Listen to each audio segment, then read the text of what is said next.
The air inside the trailer reeked of stale coffee and cheap lavender air freshener. Ava sat at the wobbly kitchen table, both hands cradling her 5-month pregnant belly, eyes fixed on the pile of overdue bills Lorraine had just thrown in front of her. The flickering fluorescent light overhead cast uneven shadows on the peeling linoleum floor. Outside, cicadas chirped in rhythm with the distant rumble of pickup trucks rolling down the dusty road of Willow Creek, a small town in Ohio where dreams slowly withered away. "See this, Ava?" Lorraine's voice was sharp as a blade, her manicured nails tapping out a rhythm on the table. She was a gaunt woman pushing 50, with stiffly teased blonde hair and lipstick red as blood beneath the fluorescent light. "Electricity, water, your daddy's hospital bills. You think I print money?" Ava's throat tightened. Her father, Tom, had passed away 3 months ago. Pancreatic cancer, swift and cruel. He'd been the only steady thing in her life, the one who taught her how to change a tire and laugh through tears.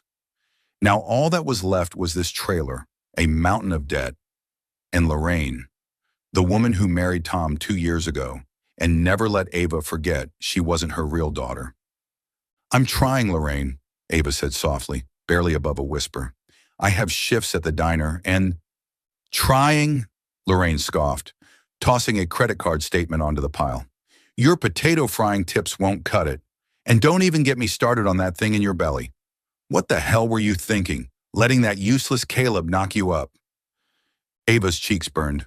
Caleb, her high school boyfriend, had vanished the moment she showed him the positive pregnancy test. She'd been naive, believing he'd stick around. Now at 22, she was alone, and her dreams of community college and becoming a nurse were buried under the crushing weight of reality. Lorraine leaned in, eyes glinting, with something Ava couldn't quite place. Maybe calculation. "Lucky for you, I found a solution. A loan to wipe this all clean, but it needs your signature." Ava frowned, her hand instinctively resting on her belly as the baby gave a light kick. "A loan? But I don't have any credit. Who would lend to me?" "Don't worry," Lorraine said, pushing a brown folder across the table. "This is a special arrangement, a private lender. They just need a few signatures, some standard paperwork, a power of attorney form, a few financial transfer documents. You sign, we get the money, and these bills disappear. You want a safe place for your baby, don't you?" Ava's stomach twisted. Lorraine's voice had that off tone again, like the time she borrowed grocery money and came back with a new purse. But what choice did Ava have? The electricity had been cut off twice last month, and the hospital kept sending collection notices from her dad's final days. She couldn't lose this place, not when it was all she had left of him. "What kind of documents?" Ava asked, reaching for the folder. Lorraine snatched it back, smiling tightly. "You don't need to read every word. It's all legal. My friend at the notary office checked it. Just sign where I marked." She flipped it open, revealing a stack of papers, each flagged with bright yellow tabs reading, "Sign here." The first page was titled Power of Attorney, but the content was dense and filled with legal jargon Ava couldn't make sense of. "I'm not sure, Lorraine. Shouldn't a lawyer look at this?" Lorraine scoffed. "A lawyer? With what money, Ava? Your diner tips." She softened her tone, leaning in closer. "Look, I'm trying to help you. Your dad would want me to take care of you. This is how I'm doing that." Ava's eyes burned. She wanted to believe Lorraine, wanted to believe someone, anyone, had her back. But her father's voice echoed in her head. "Always read the fine print, sweetheart," making her hesitate. Still, the bills loomed large, and the baby kicked again, a reminder of the future she had to protect. "All right," Ava whispered, taking the pen Lorraine handed her. Her hand trembled as she signed, her signature shaky on the lines. Lorraine's smile widened, and she snapped the folder shut. "Good girl," Lorraine said, standing up. "I'll file this tomorrow. You'll see. Everything's going to be fine." 2 days later, Ava stood inside the Willow Creek Town Hall, a squat brick building with flickering lights and a faint, musty smell. She wore her only clean dress, a faded blue sundress that fit snugly over her baby bump. Lorraine had dragged her here, claiming it was to finalize the loan. But as they waited in a cramped office, Ava's unease grew. The notary, a bored-looking woman with a nameplate reading Doris, kept glancing at Lorraine with a strange, familiar smirk. "What exactly are we doing here?" Ava asked, shifting on the hard plastic chair. Lorraine didn't look up from her phone. "Just wrapping things up. Don't make a scene." Before Ava could press further, the door opened and Doris returned, this time with a man in tow. He was tall, early 30s maybe, with dark hair that fell across his forehead and patchy stubble on his jaw. His clothes, faded flannel and worn jeans, looked like they belonged to better days, but his eyes were sharp, steel gray, like they could see through walls. He had a weathered backpack slung over one shoulder. "This is Leo," Doris said curtly. "The other party to the agreement." Ava blinked. "Other party? To what?" Lorraine shot her a warning look. "Don't start, Ava. It's part of the arrangement." Doris handed Leo a clipboard with a form. He scanned it quickly, unreadable, then signed with practiced ease. Ava caught a glimpse of the title, Civil Marriage Authorization. Her heart stuttered. "Marriage," she blurted, her voice loud in the tiny room. "What is this?" Lorraine grabbed her hand, her nails digging into Ava's skin. "Keep your voice down," she hissed. "It's just paperwork, Ava, a formality to secure the loan. Leo here is taking on the debt. You should thank him." Ava's head spun. She looked at Leo, who met her eyes for a brief moment before turning away. His silence made her nervous. Why would a stranger, a man who looked like he slept under a bridge, agree to this? And why hadn't Lorraine mentioned marriage? "I didn't agree to this," Ava said, her voice shaking. "You said it was a loan." "It is a loan," Lorraine snapped. "The lender needs a guarantor. Leo signs as your husband to transfer the debt legally. This isn't a real marriage, it's a contract. You won't even have to see him again." Ava's fist clenched. She wanted to run, to rip up the papers, but the weight of her reality pinned her down. The bills, the baby, the trailer. She had nowhere else to go. And Lorraine's grip on her hand felt like a warning. Doris cleared her throat. "We need your signature, Miss Harper, to authorize the marriage." Ava's eyes darted to Leo. He stood still, face unreadable. For a second, she thought she saw something flicker in his eyes. Regret, maybe pity. But he said nothing. With trembling fingers, Ava took the pen. Her signature felt like a betrayal, a surrender to a life she hadn't chosen. As she signed, Lorraine's triumphant smile returned. "Congratulations," Doris said flatly, stamping the form. "You're officially married." Ava's stomach churned. Married to a stranger. Over a debt she didn't fully understand. She looked at Leo, searching for answers, but he had already turned away, hoisting his backpack. As Lorraine ushered her out of the office, Ava placed her hand on her belly, where the baby kicked again. She didn't know who Leo was or why he'd agreed to this. But one thing was clear. Her life had just changed forever. Willow Creek Town Hall felt like a cage, its beige walls closing in, suffocating, the word married sitting on Ava's chest like a stone. Behind the counter, the notary Doris flipped through documents, each stamp of her seal hitting like a gavel. Lorraine was already halfway to the door, her heels clacking across the tile floor, but Ava's eyes were locked on Leo, the stranger who was now her husband. He stood near the exit, an old backpack slung over one shoulder, his wrinkled flannel shirt clean but tired looking. His steel gray eyes flicked to her for a brief moment, cold and unreadable, then looked away, his jaw clenched. He hadn't said a single word since signing the marriage authorization form, not even a greeting. Ava's stomach churned. Who was this man, and why had he agreed to this farce? "Ava, let's go!" Lorraine snapped, holding the door open. "You're wasting time." Ava's feet moved on autopilot, her sundress brushing her thighs as she followed Lorraine into the late afternoon heat. Leo trailed behind, the sound of his boots scraping against the pavement. The parking lot smelled of tar and gasoline, with the whine of a lawnmower humming from a nearby yard. Ava glanced at Leo, hoping for a sign, a word, a nod, anything. But he stared at the ground, hands in his pockets. "Where's he going?" Ava asked quietly as they neared Lorraine's battered old sedan. Lorraine rolled her eyes. "With you, obviously. He's your husband now." She stressed the word husband with a mocking tone, as if it were a punchline Ava was too slow to catch. "You two are staying in the rental on Sycamore Street. I arranged everything." Ava's heart dropped. Sycamore Street was the rundown stretch near the old church, where houses sagged under the weight of time. She'd thought Leo would disappear after signing the papers, that this marriage would stay on paper. But living with him, a stranger who looked like he'd just wandered out of a soup kitchen? Wait, Ava said, halting. You never said anything about living together. Lorraine sighed, tossing her purse into the car. What did you think, Ava? That he'd signed to take on your debt and just vanish? The lender needs this to look real.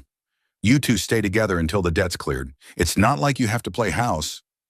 Ava placed a hand on her belly where the baby squirmed. She wanted to argue, demand answers, but the image of those unpaid bills and Lorraine's nails digging into her arm kept her silent. She looked at Leo again. He leaned against a lamppost, staring at the horizon like none of this concerned him. Get in, Lorraine said, sliding into the driver's seat. Leo knows the way. The house on Sycamore was even worse than Ava had imagined. The paint peeled in long strips, the porch stairs groaned ominously, and the front yard was overgrown with scraggly weeds. Dust coated the frosted window panes, and a crooked "For Rent" sign stood half buried in the grass. Lorraine pulled up without cutting the engine. This is your place, she said, handing Ava a set of keys. Don't break anything. I paid the first month's rent. Ava clutched the keys, cold and metallic, in her hand. What about you? I'm staying at the main house, Lorraine replied, meaning her trailer. You think I'm going to cram in with you two? She glanced at Leo, who stood a few feet away, arms crossed. Ava swallowed. But I don't know anything about him. Then ask, Lorraine said with a shrug. He signed the papers, took the debt. That's all you need to know. She stepped on the gas, leaving a cloud of dust as the sedan peeled away.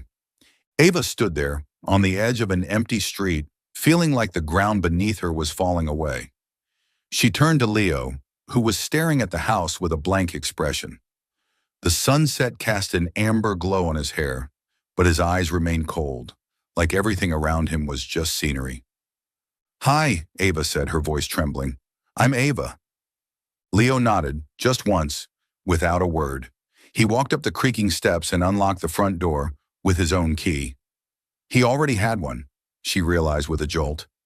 He disappeared inside, leaving the door open behind him. Ava took a deep breath, her hand rubbing her belly for comfort. We'll be okay, she whispered to the baby, though even she didn't believe it. She stepped inside, the wooden floor groaning beneath her. The house was dark and musty, filled with the scent of damp wood and stale air. The living room was tiny, with a worn-out sofa and a scratched-up coffee table. A single ceiling bulb flickered weakly overhead, casting a dim yellow glow. Leo stood in the kitchen, testing the faucet. He turned it on, listened to it sputter, then shut it off again, still silent. Ava lingered in the doorway, unsure. Have you lived here long? She asked, trying to break the silence. He paused, back still to her.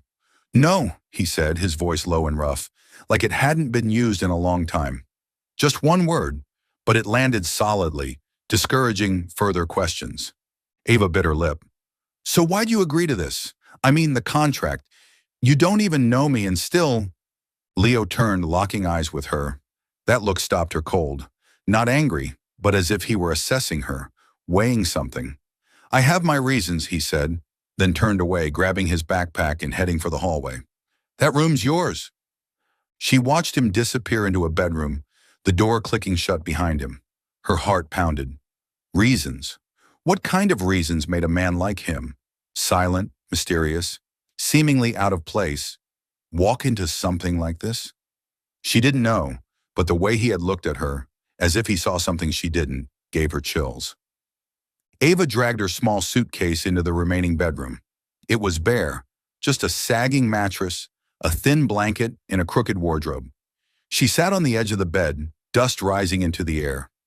Outside, the chirping of insects filled the silence, and somewhere in the house she heard Leo moving. A footstep, a creaky door. She held her belly, feeling the baby's heartbeat. It's only temporary, she said, unsure if she meant it for the baby or herself. But as moonlight spilled through the cracked window and lit the worn floor, Ava couldn't shake the feeling that this house, and the man in the room next door, were hiding something far bigger than she could imagine. Every morning, sunlight filtered through the cracked window of the Sycamore Street house, scattering patchy beams across the scarred wooden floor. Ava woke on the old bed, the mattress creaking under the weight of her 6-month belly. Birds chirped outside, their song blending with the wind slipping through the walls. But inside, the silence was heavy, a constant, unwelcome companion. Leo had already left before she woke, just like every day since that bizarre wedding signing a week ago. The house Lorraine had rented on the cheap was a mess. Water stains marred the walls, the kitchen faucet dripped rust, and the old heater in the living room did little more than spit out dusty air. Ava tried to adjust to the place, but every corner reminded her of how fragile everything was. A mother-to-be unprepared, a fake marriage, and a husband who barely said more than 3 words. Leo was a ghost. He left early, returned after dark, his boots dusty and flannel sleeves rolled up. Ava assumed he did manual labor somewhere, probably the construction site near the church where the sound of excavators echoed all day. She'd once asked him what he did, only to get a curt nod and a single word. Odd jobs. Then he disappeared into his room. The door stayed shut, a silent warning. Do not enter. But there were strange things. One morning, Ava woke with an aching back, a lovely pregnancy perk. She dragged herself into the kitchen, planning to heat water, only to find a kettle already warm on the stove, steam still rising. Next to it sat a bottle of pregnancy-safe pain relievers, still sealed. She looked around, but Leo had long gone. On another day, she accidentally shattered her late father's favorite mug, a chipped ceramic one that read, "Best Dad in Ohio," and cried herself to sleep, thinking it was gone forever. The next morning, she found it sitting on the kitchen table, carefully glued back together with superglue. No note. No word from Leo. Those gestures confused her. He didn't speak, didn't smile, didn't hold her gaze for more than a second. But he noticed her. He saw her in a way no one had since her father died. It was both comforting and unsettling. Today, Ava sat on the worn couch in the living room, thumbing through one of her father's old notebooks, filled with simple recipes, like the stew she'd once loved. She wanted to cook something, just to feel normal for a moment, but the fridge was nearly empty. Just a few eggs and an expired cup of yogurt. Her diner tips couldn't stretch through the week, and Lorraine had stopped sending money after setting up the house. She heard the front door creak open, then Leo's familiar footsteps. He entered, bringing the scent of fresh-cut wood and sweat. His old backpack thudded to the floor. He glanced her way, those cold gray eyes unreadable, then went straight into the kitchen. "Hey," Ava said hesitantly. She'd learned Leo rarely responded, but still tried, as if his silence were some kind of test she had to pass. He nodded, didn't look back, and opened the fridge. Ava watched him frown at the emptiness inside. He took the only bottle of water, drank a swig, then set it back down. "I was going to the store," Ava lied just to fill the silence. Truth was, she had no money, and the idea of asking Leo, her husband on paper, was too humiliating. Leo said nothing. He pulled a brown paper bag from his backpack, placed it on the counter, and retreated to his room. The door closed behind him, as always. Ava stared at the bag, heart racing. She rose slowly, her pregnant belly making movement a little awkward, and peeked inside. A fresh loaf of bread, a jar of peanut butter, a few apples, a box of pasta. Not much, but enough to keep her from going hungry for a few days. No note, no explanation, just food, a silent offering. She sat down, hands trembling as she opened the peanut butter. The familiar scent stung her eyes. Her dad used to make peanut butter sandwiches when she was upset. Now a stranger, the man she called husband, was doing the same, without even knowing. "Where did you get this stuff?" she called toward Leo's room, knowing he wouldn't answer. As expected, silence. Only the wind outside and the pounding of her own heart. That evening, Ava boiled pasta with what little salt and olive oil they had left. She made a small plate for Leo and left it on the kitchen table with a scrap of paper that read, "Thank you." She wasn't sure he'd eat it, but she needed to do something, no matter how small. While she was washing dishes, back aching again, she heard footsteps behind her. Leo stood at the kitchen doorway, holding the empty plate. He set it in the sink beside her, and for a moment, their shoulders brushed. Ava flinched slightly, but he didn't apologize. Instead, he looked at her, this time longer, as if searching for something. "You okay?" he asked, voice rough and low, as if speaking was an effort. Ava blinked, surprised. It was the longest sentence he'd ever spoken to her. "Yeah, just back pain. Pregnancy stuff." He nodded, his eyes drifting to her belly, then back to her face. "Rest," he said, then turned and walked away, leaving her with the dishes and a strange feeling she couldn't quite name. That night, as Ava lay in bed listening to the hum of insects outside the cracked window, she thought about Leo. He wasn't the husband she'd ever imagined. No one dreamed of a marriage born from debt and lies. But his small gestures, warm water, medicine, food, were like scattered pieces of a puzzle she couldn't yet solve. Who was he? And why was he here, in this broken-down house with her? She placed her hand on her belly, feeling the baby's tiny heartbeat. "I don't know how this will end," she whispered, "but I'm going to try." And in the quiet of the dark, she wondered if Leo, the silent husband, was trying too, in his own quiet way. June's sun scorched Willow Creek, turning Sycamore Street into a dusty furnace. Ava trudged home after her 4-hour shift at the diner, her swollen feet throbbing under the strain of her 6.5-month belly. Her worn cloth bag was nearly empty, holding only a few crumpled dollar bills and tips, not enough for a bottle of water, let alone dinner. Hunger gnawed at her like an unwelcome companion, but she'd grown used to skipping meals to save for worse days. The rental house came into view, its patchy roof tiles shimmering under the blistering sun. Ava paused, gripping the broken fence for balance. Her head spun, vision blurring, bright spots dancing in her eyes. She tried to take another step, but her knees buckled and the world fell away. When Ava came to, she was on her back, pale blue sky sliding overhead. No, she was moving. Someone was carrying her. Familiar sense of cut wood and sweat filled her senses. "Leo," she whispered, voice thin. "Don't talk," he replied, low and clipped, but with an urgency she'd never heard before. His footsteps thudded against the pavement, firm and fast, his arms wrapped tightly to keep her from slipping. Ava tried to lift her head, but the dizziness returned, making her groan. "What happened?" "You fainted," Leo said, not slowing down. "I'm taking you to the clinic." She wanted to ask more, but her eyelids grew heavy again, and she let herself drift into the strange comfort of his arms.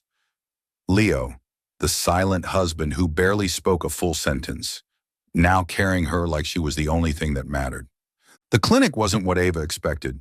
She thought Leo would take her to the public health center in Central Willow Creek, the one with grimy plastic chairs and lines that snaked out the door. But when she opened her eyes, she was lying on a clean exam bed in a bright room with white walls and the faint scent of antiseptic. Through the window, she saw well-manicured lawns and large homes. This was the wealthy side of town, a place she'd never been. A middle-aged nurse named Marla, according to her name tag, was checking her blood pressure. "You're okay now, but you need better nutrition," she said, voice a mix of sternness and concern. "The baby's healthy, but you're mildly anemic and exhausted. We'll start an IV and give you some prenatal vitamins." Ava nodded weakly, her eyes searching for Leo. He stood in the corner, arms crossed, steel-gray gaze as unreadable as ever. But something was different. His shoulders were tense, like he was bracing for something. The door swung open, and a man in his 50s with salt and pepper hair and a warm smile entered. He scanned a chart, then looked at Leo, and his eyes lit up. "Mr. Castell, it's been a while. I thought you'd left town." Ava frowned. Castell. She looked to Leo, expecting him to correct the name, but he only gave a short nod, lips pressed tight. "Just passing through," he said, voice barely audible. The doctor chuckled, oblivious to Leo's unease. "Still modest, I see. If it weren't for you, this clinic wouldn't even exist." He turned to Ava, extending a hand. "I'm Dr. Reynolds. A pleasure to meet Leo's wife, right?" Ava blinked, her throat dry. "Yes, Ava," she replied, clutching the bedsheet. "Wife of Leo. The word felt foreign, like a coat that didn't fit. Dr. Reynolds scribbled something on the chart, then glanced at Leo. "We'll keep her here a few hours for fluids. I'll prescribe vitamins and schedule checkups. Same payment method?" Leo nodded. "Up front, all of it." Marla looked up, surprised. "All of it? But we haven't even—" "No deposit," Leo interrupted, his voice calm but firm. He pulled a sleek black card from his shirt pocket, no logo, just a glint of power, and handed it to Marla. She hesitated, then took it and exited the room. Ava stared at him, mind spinning. This man in a threadbare flannel shirt, living in a rundown rental, had just paid for her treatment without blinking. And Castell, that name echoed in her mind like a puzzle piece that didn't belong. "You know them?" she asked, voice raspy with fatigue. Leo glanced at her, his expression impossible to read.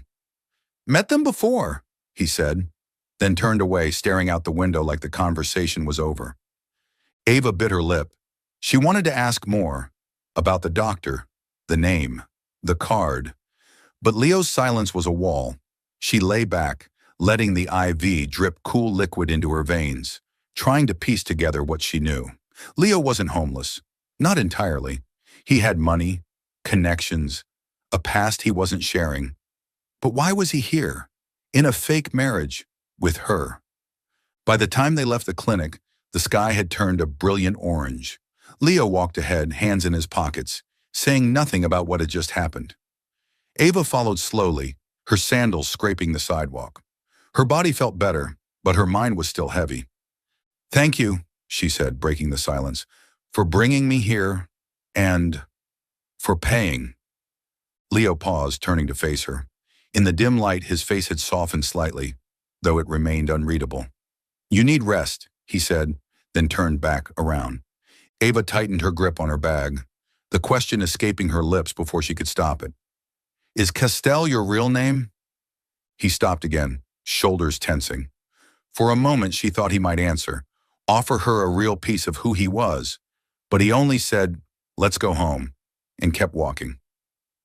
That night, lying in the small room with its creaky mattress and peeling walls, Ava listened to the night insects buzz beyond the window. She thought about Leo, the man who'd carried her through dusty streets, paid for her treatment with a mysterious black card, and was called a name that didn't belong to him. Who was he? And why, out of everyone in the world, had he chosen to be here, with her, in this crumbling house and in a marriage built on lies? She placed her hand on her belly, feeling the baby's quiet rhythm. "I'll figure it out," she whispered, "I promise." Rain tapped softly on the roof of the Sycamore house, each drop seeping through the cracks and falling into the plastic bucket Ava had placed in the corner of the living room. The rental trembled under the weight of the June wind, as if even the house was tired of life. Ava sat on the worn-out couch, cradling her 7-month belly, trying to read an old medical textbook borrowed from the town library, but the words blurred on the page, her mind drifting to Leo, the mysterious husband who had carried her to the clinic, paid the bill with a sleek black card, and had been called Mr. Castell, as if he belonged to another world entirely. Leo remained a ghost. He left before sunrise, returned after dark, always carrying the scent of sawdust and earth. The small gestures, warm water, food bags, a bottle of medicine, were like flickers of light through the wall of silence he'd built. But after the clinic, Ava couldn't stop thinking about him. Castell. That name echoed in her mind like a riddle missing its final piece. Tonight, the rain kept Leo home. For the first time, he didn't vanish after dinner.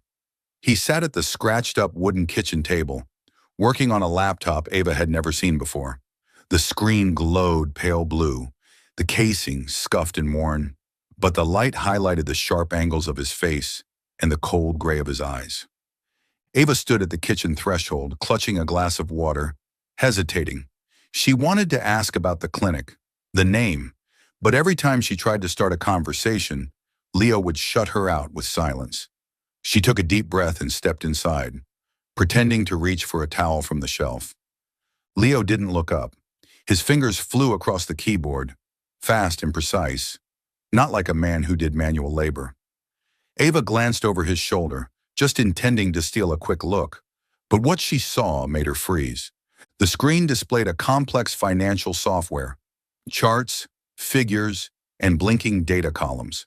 An open email window showed a signature at the bottom.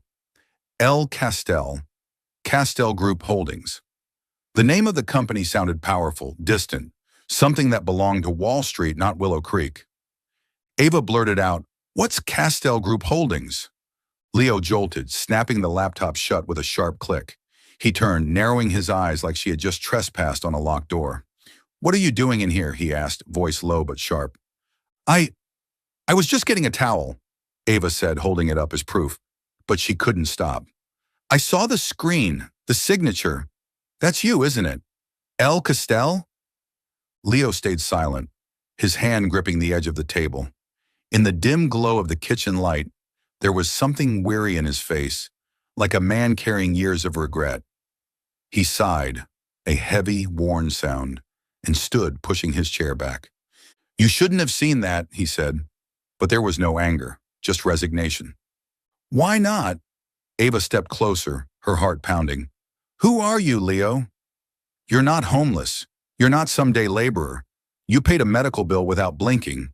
And now, Castell Group? You owe me an explanation." Leo looked at her, eyes dark and unreadable, as if weighing whether to speak or retreat again. Finally, he sat back down, rubbing a hand over his face. "You want to know?" he asked, voice gravelly. "Fine." Ava sat across from him, the glass in her hand turning cold. She waited, barely breathing, afraid he might change his mind. "I used to have everything," Leo began, staring into space. "Money, power, a billion-dollar company, Castell Group Holdings. It was my family's. I ran it, built it up from nothing, but I sacrificed too much along the way." Ava frowned. "Sacrificed what?" Leo hesitated, his fingers drumming the table as if wrestling with memories. "Family," he said. "My younger brother, Ethan. He couldn't handle the pressure, the media, the competition, the dirty games in business. I was too busy with the company to see he was falling apart. Until it was too late." Ava swallowed hard, feeling the grief in his voice. "What happened to him?" Leo looked down, lips pressed tight. "Ethan took his own life. 3 years ago, he left a note saying I chose the company over him." He gave a hollow laugh, bitter and broken. "He wasn't wrong. I let work consume everything." Ava sat in stunned silence, thinking of her father, of the last days in the hospital when all she wanted was more time with him. "I'm sorry," she whispered. Leo shrugged, brushing away her sympathy like it was something he didn't deserve. "After that, I walked away. From everything. The company, the penthouse, all of it. I didn't want to be found. I came here, lived like this, because it was the only way I could breathe." Ava shook her head, trying to fit the pieces together. "Then why marry me? Why sign that contract? If you were hiding, why step into something like this?" Leo looked at her, and for the first time his eyes weren't cold. They were conflicted. "I'm not hiding," he said. "I'm making amends, not for money, for something else." She wanted to ask more, but Leo stood, grabbing the laptop. "That's enough," he said, voice returning to its usual guarded tone. "Don't tell anyone, especially Lorraine."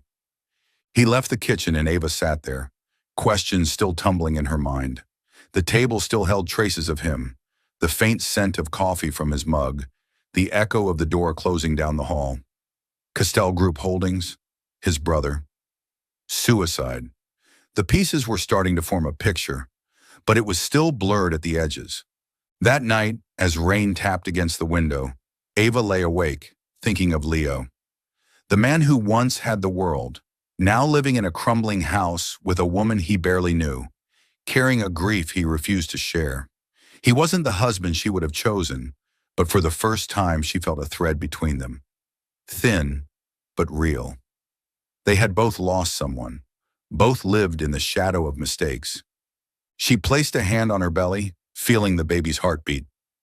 "I won't give up," she whispered. "And maybe, neither will he." Afternoon in Willow Creek smelled of freshly cut grass and melting asphalt. Ava sat on the creaking front steps of the rental house, her hand resting on her 7.5-month belly, eyes following the neighborhood kids biking down Sycamore Street. Behind her, the house groaned with the wind, as if sighing alongside her. Ever since Leo opened up about his brother and Castell Group holdings, Ava hadn't been able to stop thinking about him. The man who once owned an empire, now hiding in a broken-down house, carrying grief he shared only once. Leo still kept his distance. Every morning he left the house and returned with dust-caked boots and that distant look in his eyes. But there were small moments, the water bottle he left on the kitchen counter, the old blanket he quietly draped over her when she fell asleep on the couch.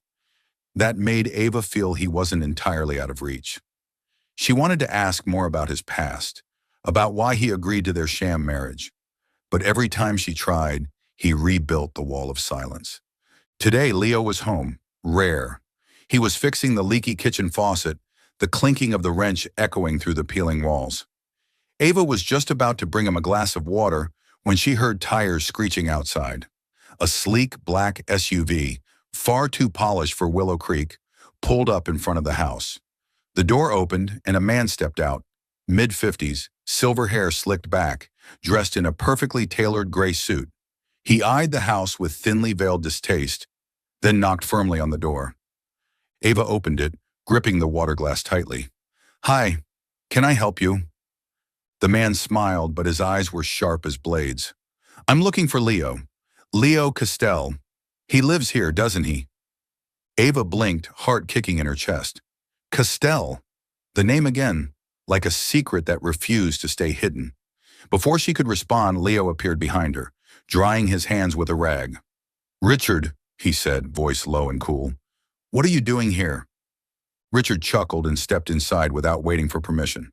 "Still the same, Leo. Always making people guess." His eyes slid to Ava's belly. "And this is—" "My wife," Leo said flatly. "Ava." Ava gave a small nod, feeling like a stranger in her own home. Richard raised an eyebrow but didn't press. "We need to talk," he said to Leo. "Privately." Leo glanced at her, a quiet signal. She hesitated, then stepped back toward the kitchen, but not far. She stood just behind the thin wall, ear pressed to the wooden paneling, listening as rain began to patter outside. "Leo, you can't keep running," Richard said, his voice low but firm. "Castell Group is on the edge. A group of shareholders is pushing for a merger with Triton Capital. If it goes through, your family's company will be gutted. Everything your father built, gone." A chair creaked. Leo must have sat down. "It's not my problem anymore," he said. "I left." "Left?" Richard scoffed. "You think walking away solves anything? You're still the largest shareholder. Only you can call an emergency board meeting and stop this. Come back, Leo. Just once." Silence. Ava imagined Leo's jaw clenched, eyes hard like stone. "No," he said finally. "I'm done with that world." Richard sighed. "Because of Ethan? Leo, what happened wasn't your fault. You can't keep punishing yourself." Ava held her breath. "Ethan, Leo's brother, the one who had taken his own life." "Don't say his name," Leo snapped, his voice cutting like glass. "You know what happened. The media, the lies. Triton's setup. They hunted Ethan like prey, and I did nothing. I didn't protect him. I won't go back. Not ever." Ava gripped her glass tighter, heart aching. She pictured Ethan, a brilliant young man trapped in headlines, camera flashes, false accusations, and Leo, the older brother, watching it all unravel. Richard spoke softer now, persuasive. "I understand, but if you do nothing, Triton wins. They destroy everything. Is that how you want Ethan to be remembered? As collateral?" A chair scraped. Footsteps followed. "Leave," Leo said, dangerously calm. "Don't come back." The front door opened and slammed shut. Ava heard the SUV engine start, tires screeching away on the wet road. She stepped into the living room and saw Leo standing by the window, hands in his pockets, watching the rain. "Are you okay?" she asked, hesitant. Leo didn't turn around. "You heard it all," he said. It wasn't a question. Ava flushed but didn't deny it. "I didn't mean to, but I want to understand. Ethan, what happened to him?" Leo turned slowly. His eyes were filled with something raw, pain unhealed. He sank onto the couch, rubbing his face. Ethan was a genius, he said, voice hoarse. He designed software for Castell Group, but he was too sensitive for that world. 3 years ago, Triton Capital, our biggest rival, leaked false rumors that Ethan embezzled funds. Lies. But the media didn't care. They hounded him. Cameras, headlines, accusations. He couldn't take it. He ended it.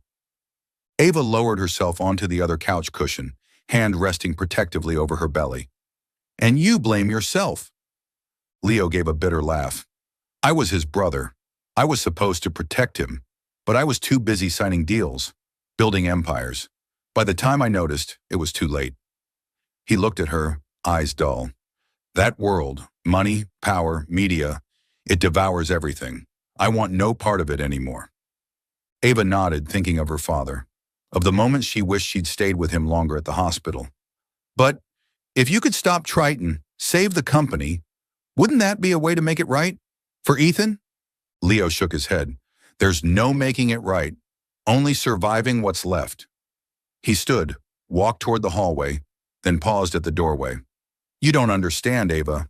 Don't try. The door closed behind him, leaving Ava alone with the rain and a hollow ache in her chest. She thought of Leo, running from a past that chased him anyway. She thought of Ethan, of twisted headlines and a broken family. And she thought of herself, caught in this marriage by chance, yet for the first time, feeling like she and Leo might not be so different. She placed her hand on her belly, feeling the flutter of life inside. I'm going to try to understand him, she whispered, and maybe help him find his way back. Are you still following the story? Please leave your thoughts on the story in the comments below. All your comments are the motivation for us to create better stories. Don't forget to subscribe to Soul Stories. Thank you very much. Summer in Willow Creek was stifling, the air thick with the scent of dry grass and melting asphalt. Ava sat on the kitchen stool, gently rubbing her 8-month belly, her eyes tracing the crack in the wall as if it held the answer to her life. The rented house on Sycamore Street was still as worn down as the day she moved in, but now it bore traces of life. A jar of wildflowers she'd picked near the church, the kitchen table Leo had scrubbed clean, and a faded rug she'd found at a flea market. Small things, but they made this place feel like home, at least for now. Leo remained a puzzle. Ever since the conversation with Richard, his former associate from Castell Group, he'd grown even more guarded, as if opening up had shaken something loose he wasn't ready to face. But Ava no longer feared his silence. She saw him through actions. The way he fixed the leaky pipes, the milk he quietly left on the table when he knew she had a craving, the way he glanced at her every evening, as if silently checking she was okay. They weren't a couple, not really, but they were learning how to coexist. A sharp knock on the door cut through her thoughts. Ava frowned, rising slowly, her belly making her steps awkward. Leo was at the worksite, so she opened the door, half expecting a debt collector or a nosy neighbor. But it was Lorraine. She stood tall on the front step, wearing a blinding red dress and high heels that didn't belong on dusty roads. Her eyes gleamed like a fox catching the scent of prey. Ava, she said, her smile syrupy sweet but cold as ice. Long time no see. Aren't you going to invite your dear mother in? Ava tightened her grip on the doorknob, her stomach turning. Lorraine hadn't come by once since dumping her and Leo into this house. What do you want? She asked, her voice firmer than she expected. Lorraine stepped inside uninvited, wrinkling her nose at the worn-down living room. Honestly, Ava, is this how you're living? With a billionaire, no less? Oh, don't act surprised. I heard. Leonardo Castell, isn't it? Chief Executive Officer of Castell Group Holdings. Who would have guessed your homeless husband was a golden goose? Ava blinked, her mind reeling. How do you know that? Lorraine scoffed, sitting on the couch like she owned the place. Willow Creek is small. Gossip travels fast. Some nurse at the clinic was bragging about generous Mr. Castell. I did some digging. Anonymous billionaire, walked away from his empire to live like a drifter. And you, pregnant, married to him through a contract. A great story. But it's over now. Ava stood straighter, hand on her belly. Over? What are you talking about? Lorraine tilted her head, eyes gleaming. A divorce, Ava. You're going to divorce Leo. I found someone better for you. Jacob Palmer, a rising political star. He needs a wife for his campaign image. And you, well, you'll do if we ignore the baby bump. Fear surged in Ava's chest, but it was quickly drowned out by rage. You're insane, she said. I'm not divorcing Leo, and I'm not some product for you to trade. Lorraine stood, smile vanishing. Don't be naive. Leo doesn't love you. He signed the contract for his own reasons. Maybe to dodge taxes, who knows? Jacob can pay off your debts and give you a real future? Or would you rather the whole town know you're a knocked-up girl who got dumped by Caleb? The local paper would love that story. Ava felt the blood rush to her face, like a slap. She remembered the nights Lorraine called her a burden, the tears she cried when Caleb left, the loneliness after her father's death. She used to be afraid of Lorraine. She used to let her control everything. But now something had changed. Maybe it was the baby growing inside her. Maybe it was the way Leo looked at her when he thought she wasn't watching. No, Ava said, voice trembling but steady. You want to go public? Be my guest. I'm not ashamed of my baby. Yes, I got pregnant and Caleb left me. But I don't need Jacob. I don't need you. And I sure as hell don't need this town's approval. Lorraine's eyes widened, clearly not expecting a fight. You dare? I'm not done, Ava cut in, stepping forward until they were eye to eye. You tricked me into a marriage contract. You buried me in debt. And now you want to control me again? It ends here, Lorraine. I'm not your puppet. Get out of my house. Lorraine laughed dryly, but her eyes flickered. Your house? This shack? You'll regret this, Ava. Without me, you're nothing. I'm a mother, Ava said, placing a hand over her belly. And that's enough. Leave, or I'll call the police. Lorraine clenched her purse, her face burning red. You'll pay for this, she hissed, then turned on her heel, heels clicking sharply on the steps. The door slammed, leaving Ava shaking, but standing. She sank onto the couch, breath ragged. Tears threatened, but she pressed her lips together, refusing to let them fall. She thought of her father, who always told her she was stronger than she believed. She thought of Leo, whose quiet presence still made her feel safe. And she thought of her baby, who deserved a mother who didn't bow. When Leo returned that evening, rain had begun to fall, dampening his flannel shirt. He paused in the doorway, eyes scanning the room, sensing the shift in the air. What happened? He asked, his voice low and alert. Ava looked up from the couch, still holding a lukewarm cup of tea. Lorraine came by. She knows who you are, Leonardo Castell. She wanted me to divorce you and marry some politician. I said no. Leo's brow furrowed as he stepped inside, dropping his bag. Did she threaten you? She said she'd expose me. Tell everyone I got pregnant before marriage. Ava's voice was calmer than she expected. But I'm not scared. I told her I wasn't ashamed and that I cut ties with her. Leo stared at her, something shifting behind his storm-colored eyes, like he was seeing her for the first time. You're sure? He asked. Lorraine doesn't let go easily. I know, Ava said, standing, one hand protectively over her belly. But I'm tired of running. My child needs me strong. And I will be, with or without you. Leo said nothing for a moment, then the corners of his mouth twitched. Just barely, a rare, nearly invisible smile. Good, he said, then turned away. But not before she caught the flicker of respect in his eyes. That night, as the rain tapped against the window, Ava lay awake in bed. She was no longer the frightened girl who had signed a marriage contract in desperation. She was Ava Harper, a mother, a woman learning to stand tall. And while Leo remained a mystery, she knew now, she wasn't alone. The storm hit Willow Creek like an uninvited guest, bringing with it sheets of rain and jagged lightning that sliced the sky. The old rental house on Sycamore groaned in the wind, roof tiles clattering, rainwater slipping through cracks to drip onto the floor. Ava lay in bed, one hand resting on her 8.5-month belly, trying to breathe through the nagging back pain that had become her nightly companion in recent weeks. But tonight the pain was different, sharp, rhythmic, urgent, like the baby was pounding on her spine. She bit her lip and inhaled deeply, hoping it was just another Braxton Hicks contraction, the false alarms her doctor had warned her about. But then came another surge, stronger, and a gush of warm fluid between her legs. Her heart raced. Her water had broken. Labor had started, and it was early. And outside, the streets were empty beneath a torrential downpour. "Leo!" she cried, voice trembling, gripping the bed frame. Thunder swallowed her words, but she heard hurried footsteps from the other room. The door flew open, and Leo appeared. Hair tousled, flannel shirt wrinkled, clearly just woken. "What is it?" he asked, eyes scanning her until he saw the panic in her face. "The baby, I think she's coming," Ava gasped. "My water broke." Leo didn't hesitate. He knelt beside her, hands steady on her shoulder, voice low but firm. "Breathe, I'm taking you to the hospital." He stood, grabbed the truck keys from the hook, and came back to help her up. Ava clung to him, each step a battle as contractions built.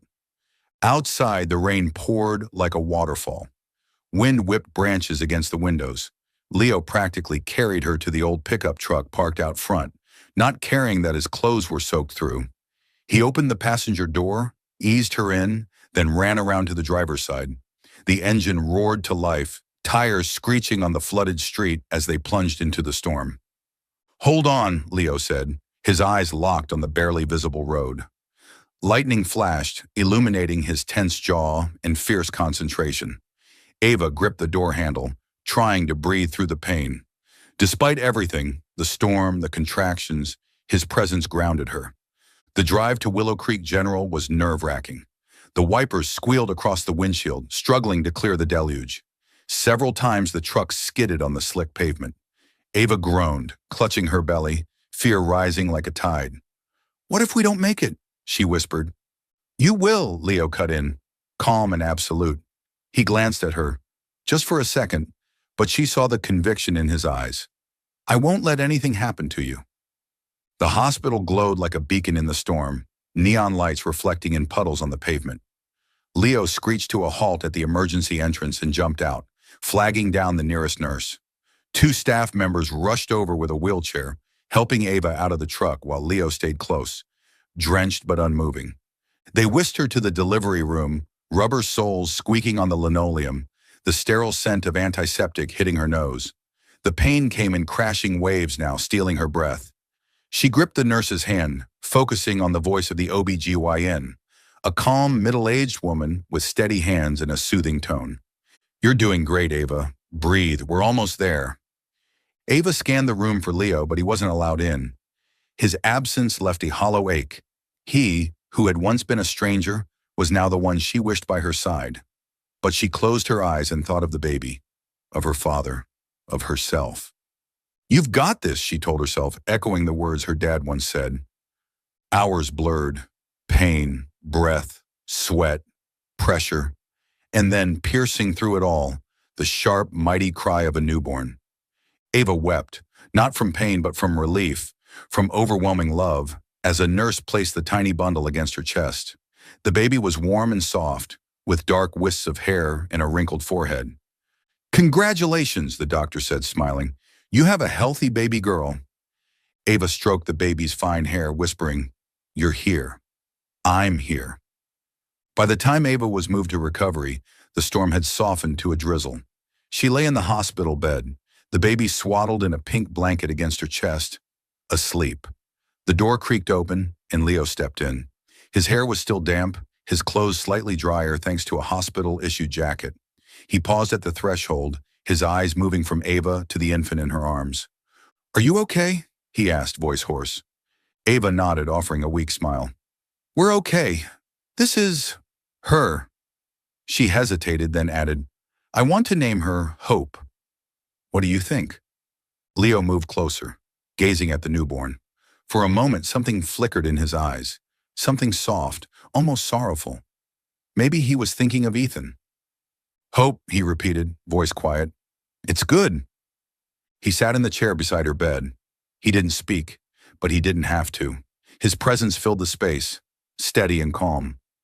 Ava looked down at Hope, then up at Leo, and for the first time she felt like they weren't just broken pieces trying to coexist.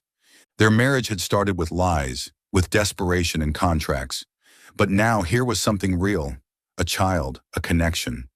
"Thank you," Ava said softly, "for getting me here, for staying." Leo looked at her, and for the briefest second, the corner of his mouth curved in one of those rare smiles. "I'm not going anywhere," he said, and in that moment, she believed him. That night, under the dim glow of the hospital room, Ava held Hope close, listening to the soft patter of rain outside. She thought about the past months, the fear, the manipulation, the silence. But now she had Hope, and she had Leo, a man who made no promises but always showed up when it mattered. She didn't know what the future held, but for the first time she felt ready to face it. Autumn wrapped Willow Creek in shades of amber and gold. Dry leaves spun down Sycamore Street, skipping over the porch steps of the old rental house. Inside, the space no longer felt cold. A new rug covered the worn wooden floor. The fireplace Leo had fixed radiated warmth, and 3-month-old Hope's giggles echoed from her wooden cradle in the living room. Ava sat on the sofa, cradling her daughter, softly humming a lullaby her father used to sing. Hope's wide brown eyes stared up at her as if her entire world existed in her mother's arms. 3 months had passed since Hope was born, and Ava felt transformed. She was no longer the frightened girl Lorraine could manipulate, or the shadow of a woman weighed down by loss. Motherhood had taught her how to stand tall, how to love without waiting for perfection. What she hadn't expected was Leo, her husband on paper, once a mystery, now becoming an irreplaceable part of her life. Leo still wasn't a man of many words, but something in him had changed. He no longer left at the crack of dawn. Instead, he stayed to brew morning coffee, fix Hope's crib, or simply sit beside Ava in silence, his steel gray eyes softer now. The confrontation with Lorraine, the birth of Hope, it had chipped away at the walls he'd built. Still, Ava knew parts of him were haunted, by Ethan, by Castell Group, by a world he'd abandoned. One afternoon, while Ava was changing Hope's diaper, Leo appeared in the doorway, a brown envelope in hand. He stood there for a moment, hesitant, as if wrestling with something. "We need to talk," he said, voice low and serious.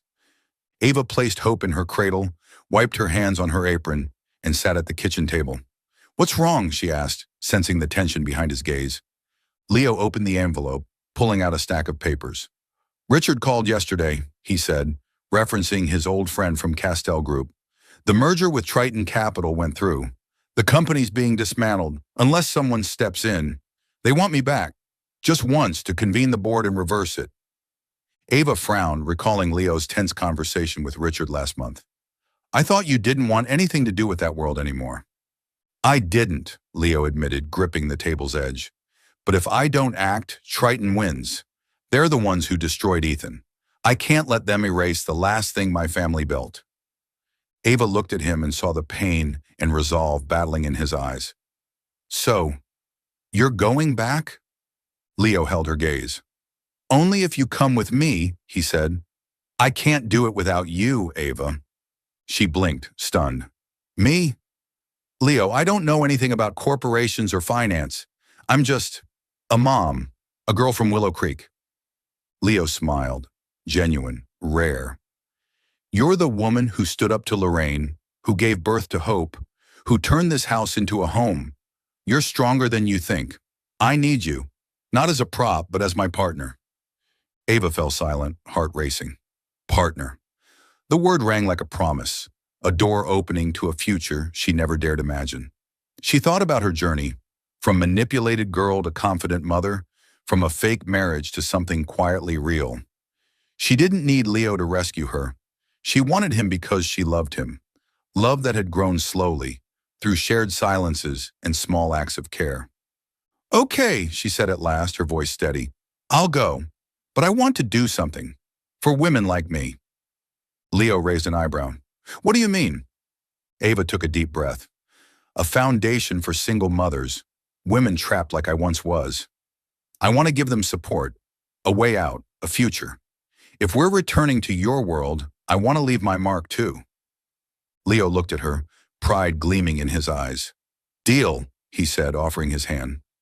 Ava took it, feeling the warmth of his palm, And in that moment, she knew.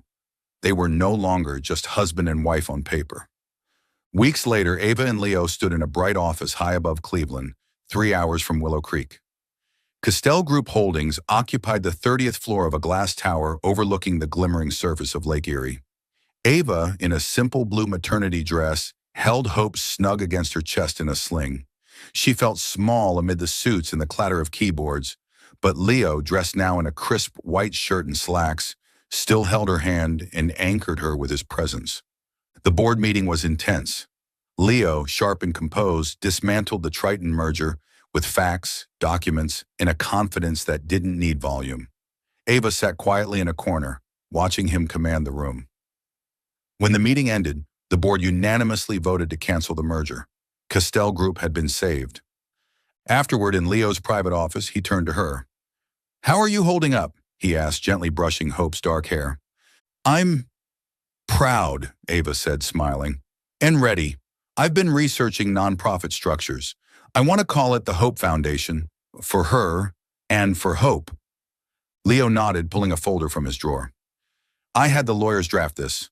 The foundation will be funded through Castell Group, but you'll run it. It's yours, Ava." Ava looked at the paperwork, tears welling in her eyes. She was no longer the girl who signed Lorraine's contract without reading.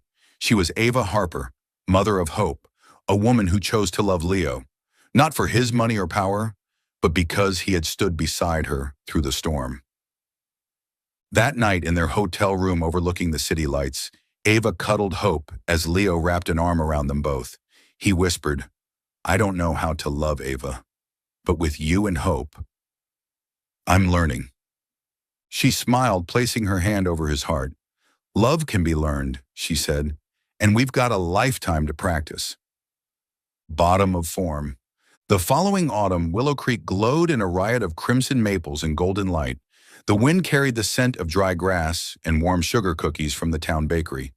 The small square in front of First Presbyterian Church, once home to forgettable local festivals, was now beautifully decorated for a momentous occasion: the wedding of Ava Harper and Leonardo Castell.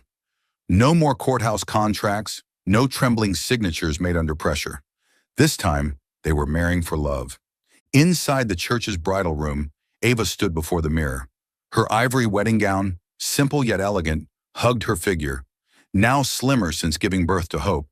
Her brown hair was loosely braided, adorned with tiny wildflowers like the ones she used to pick along Sycamore Street. She smiled. She was no longer the frightened girl from a year ago, but a mother, a woman who loved Leo with her whole heart. Hope, now over a year old, toddled around in a pale pink flower girl dress, hugging Ava's leg. "Mama," she chirped, holding up a white daisy. Ava bent down and kissed her daughter's cheek, her heart swelling. Hope was her light, her reason for standing up to Lorraine, her bridge to Leo. The door creaked open and Marla, the nurse from the clinic, stepped in, eyes twinkling. "You look radiant, Ava," she said, adjusting Ava's veil. "The whole town is outside. Nobody ever imagined the homeless guy would throw a wedding like this." Ava laughed. "Didn't they call him the masked lunatic once?" Marla nodded, grinning. "Now they call him a legend. Ready?" Ava took a deep breath, hugged Hope once more. "Ready?" The square was packed, hundreds of Willow Creek residents, staff from Castell Group, and mothers from the Hope Foundation, the nonprofit Ava had started to support single moms. Wooden benches, wrapped in ivy and daisies, flanked the aisle. A long table offered spiced cider and autumn pastries.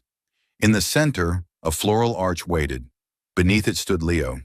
He wore a deep gray suit, hair neatly styled, yet still held the quiet simplicity of the man who once wore flannel in a rundown house.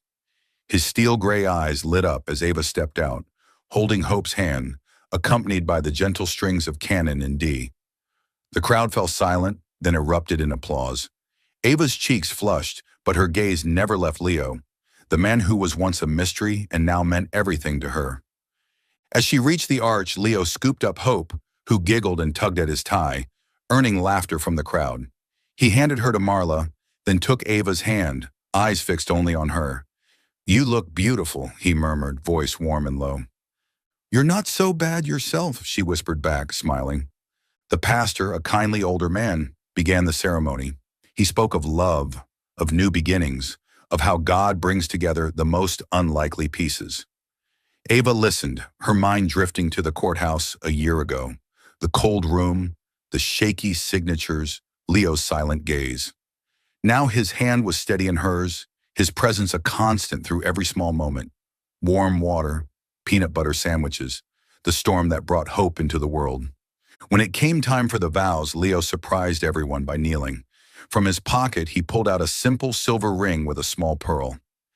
Gasps rippled through the crowd, and Ava covered her mouth, tears welling up. "Ava Harper," Leo began, voice strong yet tender, meant only for her. "I used to think I had nothing left to give. I ran from my past, from myself. But you and Hope, you gave me a reason to stay, to learn how to love. I can't promise you the world, but I promise to spend my life making you happy. Marry me, this time, for love." Ava nodded, tears streaming down her cheeks. She took a breath, then answered, voice shaky but clear. "Leonardo Castell, our marriage started with lies, with fear and debt. But today I choose you, not because I need you, but because I love you. I want to build a life with you, with hope, with every messy, beautiful moment." The crowd erupted into applause. Some wiped their eyes. Leo slid the ring onto her finger, and she did the same for him. A matching silver band, engraved inside with the word hope. The pastor smiled.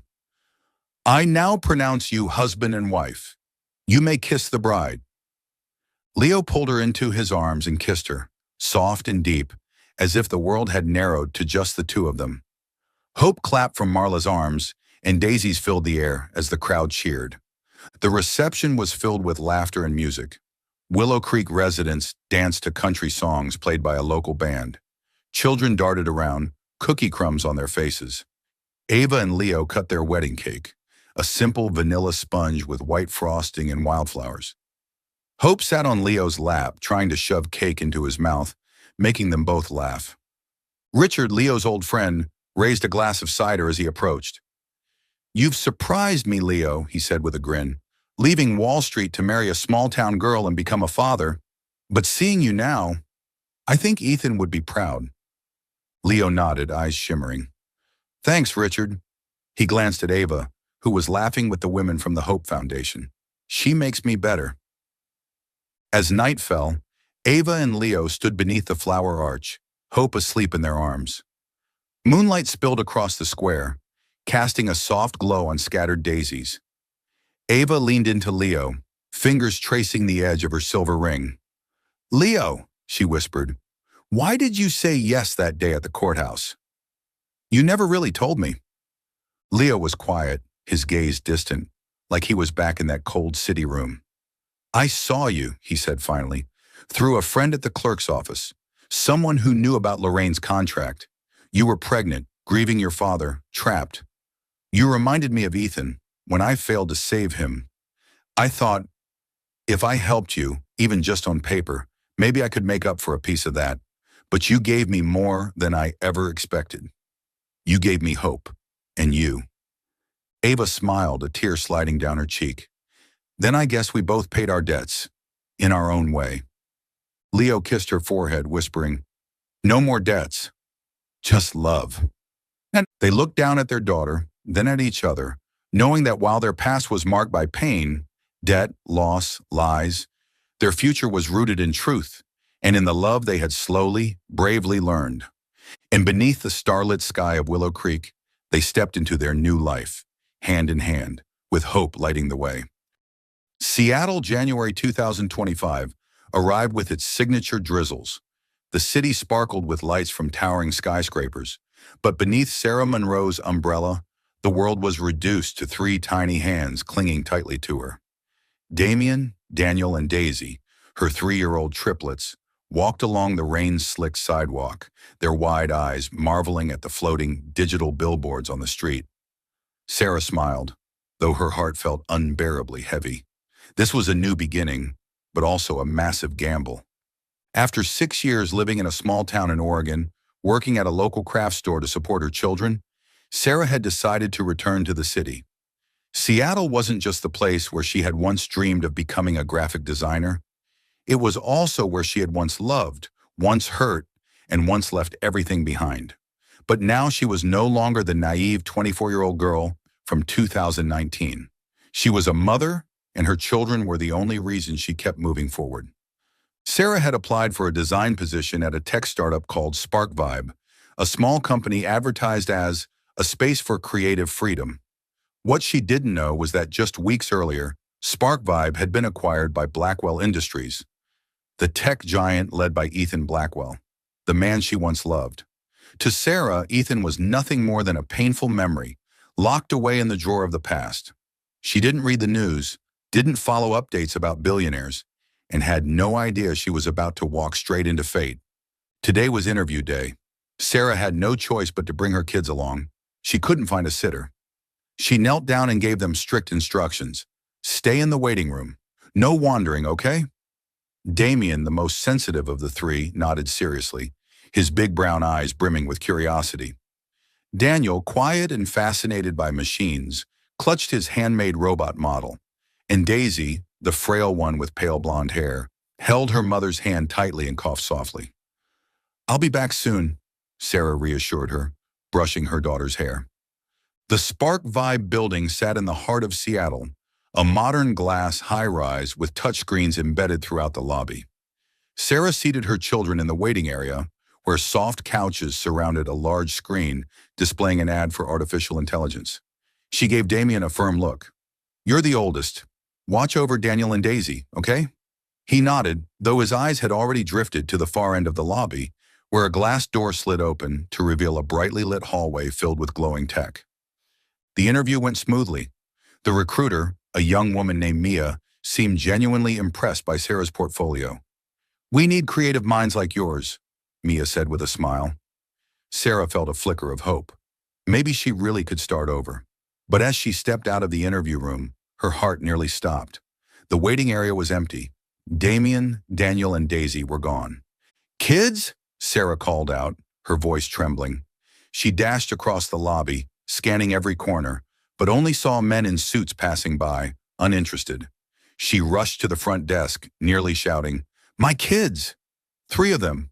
Where are they?" The receptionist, a young woman, hesitantly checked the security footage. "I saw a little boy walk down the east corridor. Maybe he's yours?" Sarah didn't wait another second. She ran in that direction, sneakers pounding against the marble floor. The east corridor led to the executive office area, where glass doors bore the logo of Blackwell Industries. She didn't notice the name. She didn't connect the dots. All she cared about was finding her children. Meanwhile, Damien, his curiosity unstoppable, had led Daniel and Daisy toward a soft green light glowing behind a glass door. "Look, it's like in a sci-fi movie," he whispered, pointing at a large touchscreen display showing a 3D model of some futuristic device. Daniel, usually quiet, was captivated, and Daisy, though timid, held her brother's hand and followed. The glass doors slid open as they approached, revealing a large, luxurious office with an ebony desk and windows offering a sweeping view of Seattle. At the far end of the room sat Ethan Blackwell, brows furrowed as he read a report on his screen. 35 now, he looked just as sharp as he had 6 years ago, with a few more lines at the corners of his eyes. His tailored gray suit fit perfectly, his brown hair was neatly styled, and his piercing blue eyes, the very ones that once made Sarah's heart flutter, were now laser-focused on work. He didn't hear the soft footsteps behind him until a small robot model clattered to the floor. Ethan looked up, ready to speak, then froze. In front of him stood a 5-year-old boy with messy brown hair, bright blue eyes that mirrored his own childhood, and a sheepish smile. "Sorry, I just wanted to see that screen," Damien said, pointing at the device on the desk. Daniel stood behind him, clutching the robot, while Daisy clung to her brother, coughing quietly. Ethan blinked, feeling as though time itself had stopped. Damien's face, no, all 3 children's faces, held eerie familiarity. He stood, taking a cautious step forward, voice soft but wary. "Who are you? Who brought you here?" Before Damien could respond, the door burst open. Sarah rushed in, breathless, hair in disarray. Damien, Daniel, Daisy, I told you not to. She stopped mid-sentence. Her eyes locked onto Ethan. Time rewound. The man before her with those blue eyes and commanding presence was Ethan Blackwell, the man she had once loved, once thought would be her whole world, until he shattered her heart 6 years ago. Ethan was just as stunned. Sarah? His voice cracked, disbelief etched across his face. He had never expected to see her again, the woman who had vanished without a word, and now she stood before him with 3 children who looked unmistakably like him.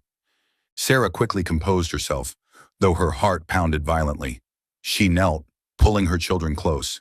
"I'm sorry for the disturbance," she said stiffly, avoiding Ethan's gaze. "We're leaving now." She stood, took her children's hands and walked briskly toward the door.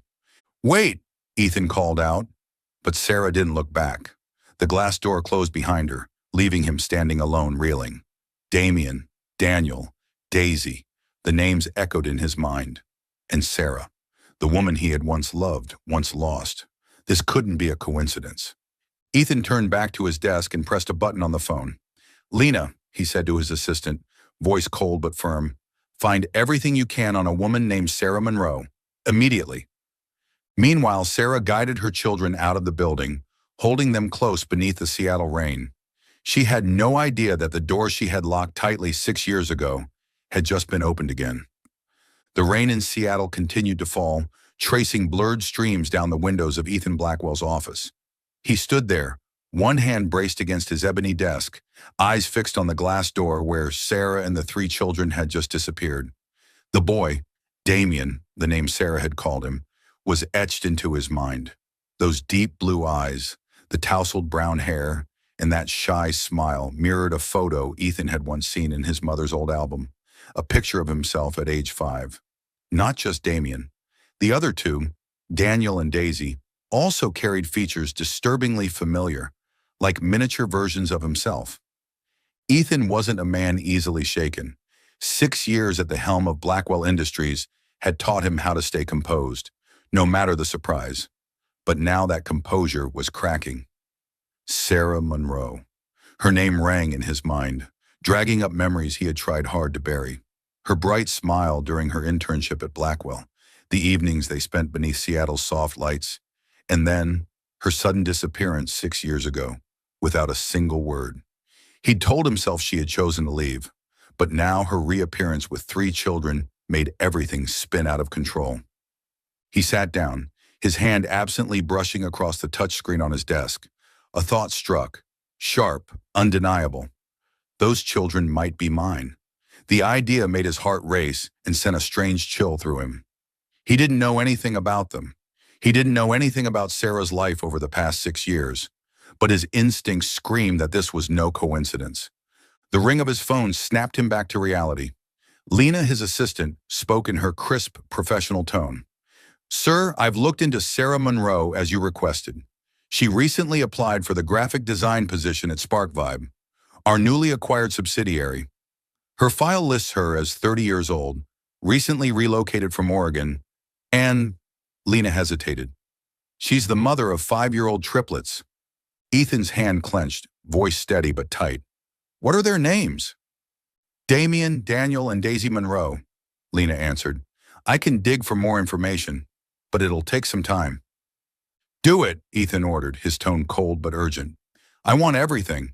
Where she's living, her work history, her family situation, all of it." He ended the call and turned back to the window. 5 years old. Sarah had left 6 years ago. The timing matched too perfectly. Meanwhile, in a small apartment on the outskirts of Seattle, Sarah sat holding Daisy in her arms. The little girl still coughed softly, her face pale but her smile sweet. Damien and Daniel were on the floor, playing with the robot model Daniel had painstakingly assembled.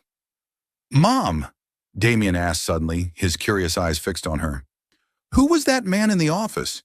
He looked at us really weird." Sarah froze, her hands tightening without realizing it.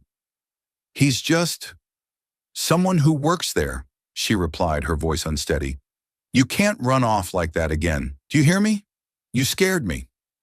She leaned down and kissed Daisy's forehead, trying to hide the panic in her chest. Ethan Blackwell. She had thought she could forget him, but the moment she looked into those blue eyes, all the memories came flooding back like a tidal wave. His smile, his promises, and that cold, devastating message on Blackwell's internal app. "We're not right for each other. Don't contact me again." She had read it hundreds of times until her tears blurred the screen. 6 years ago, Sarah was a hopeful intern who believed love could conquer anything. But that message, paired with a tabloid article announcing Ethan's engagement to the daughter of a powerful family, had shattered everything. She had fled Seattle carrying a secret, the children she refused to raise in the shadow of a man who clearly didn't want them.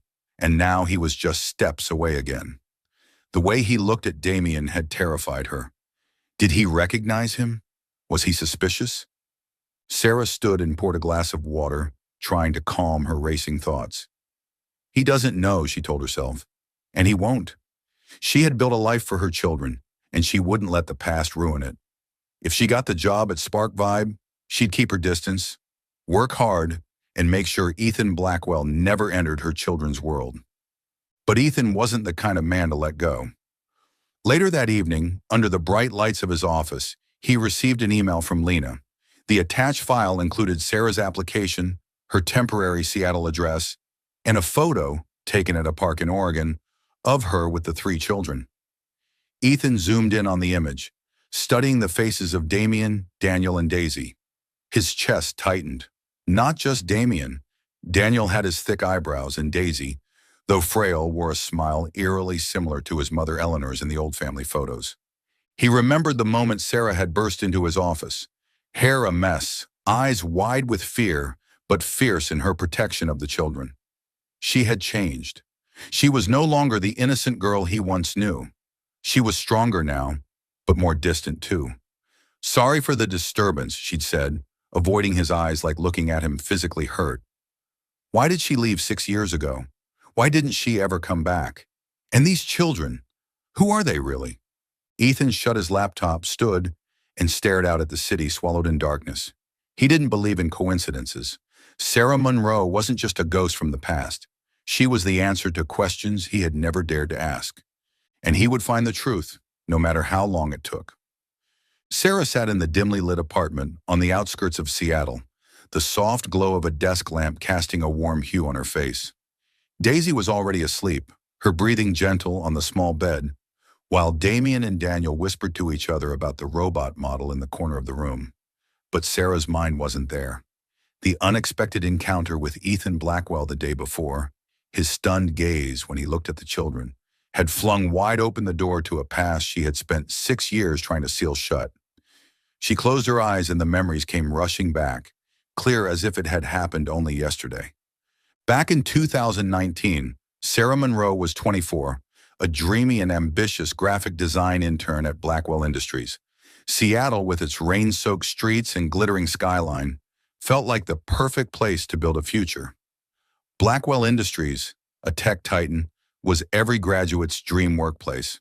But what truly made her heart race wasn't the innovative projects or sleek office spaces. It was Ethan Blackwell. At the time, Ethan was 29, not yet the cold CEO he had become. He was the head of product development, brilliant, sharp, but with a smile that seemed meant only for Sarah.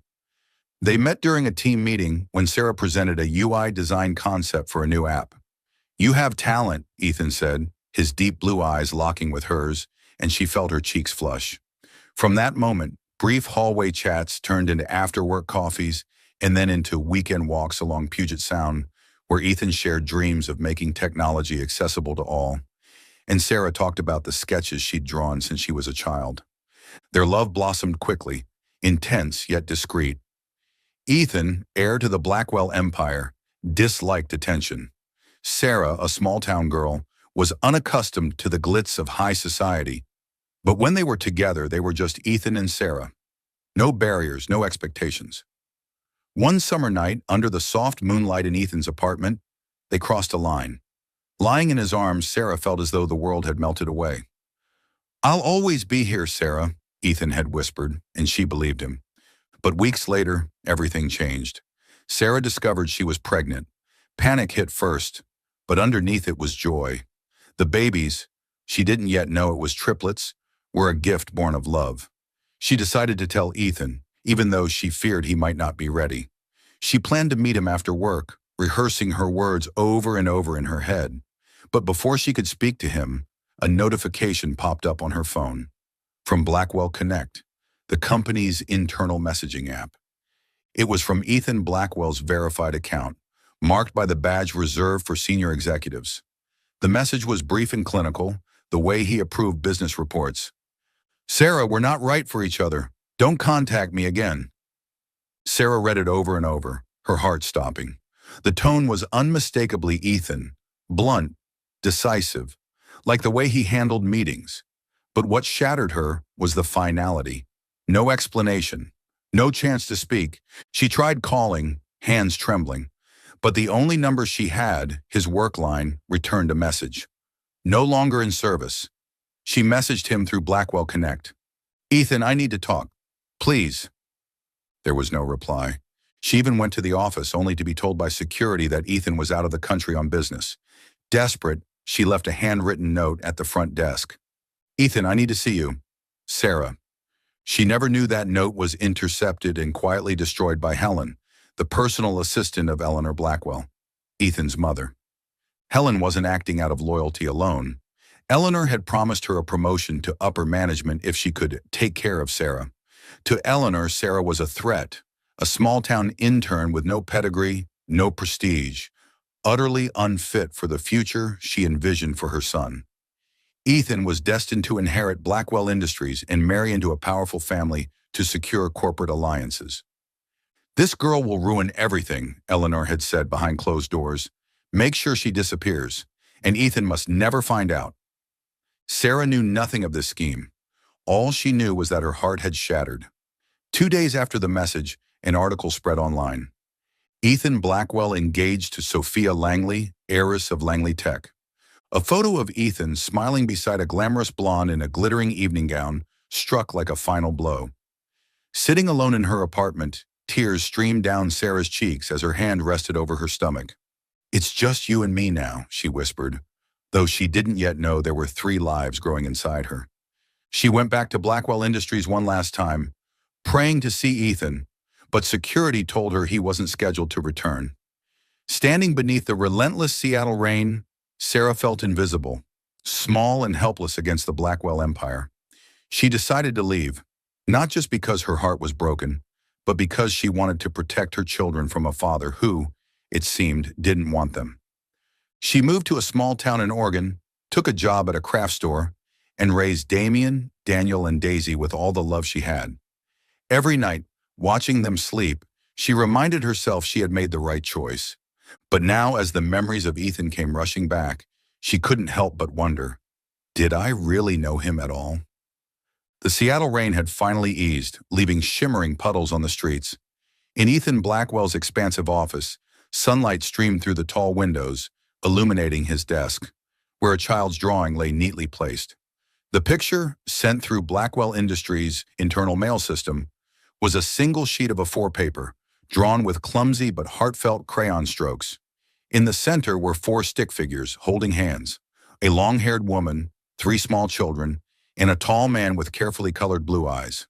Beneath it, the scribbled handwriting of a 5-year-old read, "I think I know who my daddy is. For Mr. Ethan." Ethan stared at the drawing, his fingertip gently tracing the blue crayon.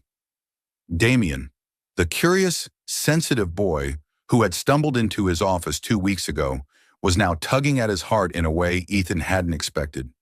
He had reviewed the file Lena sent him over and over, Sarah's application, the photos of her children, and the timelines that aligned far too perfectly. Damien, Daniel, and Daisy, 5 years old, born just months after Sarah left Seattle. He didn't need a DNA test to suspect the truth, but he also couldn't act on impulse. U.S. law prohibited DNA testing of minors without legal parental consent, and Ethan, despite his influence, had no desire to cross ethical lines. More than anything, he wanted the truth to come from Sarah herself, not from some cold lab report. He picked up his phone and called Lena. "Schedule a meeting with Sarah Monroe. Just the 2 of us. No one else. Tell her it's regarding her work at Spark Vibe." He paused, knowing Sarah wouldn't agree easily. She'd kept her distance since that unexpected encounter, and he could feel the invisible wall she had built. But Damien's drawing was a plea, a door opening, and Ethan couldn't ignore it. Meanwhile, Sarah sat in the small office at Spark Vibe, her eyes focused on her computer screen. She had just been officially hired as a graphic designer, a huge step after years of odd jobs in Oregon. But her joy was clouded by what she had discovered the previous week. Spark Vibe was now a subsidiary of Blackwell Industries. Ethan Blackwell, the man she once loved and ran from, was now indirectly her boss. Every day she came to work, she worried she might run into him. Thankfully, he occupied the top floor while she worked in the design wing far below. The phone rang, pulling her from her thoughts. Mia, her manager, spoke in a calm voice. "Sarah, Mr. Blackwell would like to meet with you. Just a quick conversation about your position. This afternoon, would that work?" Sarah froze, her hand tightening around her pencil. She wanted to refuse, but that morning Damien had asked her, "Mom, will Mr. Ethan come back?" And that look in his eyes. She had to face Ethan if she wanted to protect her children. "Okay," Sarah replied stiffly, "but I have conditions. No press. No one else is to know about this meeting." Mia agreed, and Sarah's stomach nodded. She had no idea Damien had sent the drawing, no idea her son's innocent gesture had pulled her into a conversation she wasn't ready to have. That afternoon, Sarah stepped into Ethan's office, her heart pounding. The room looked just as it had 2 weeks ago. An ebony desk, windows overlooking Seattle, and an atmosphere steeped in authority.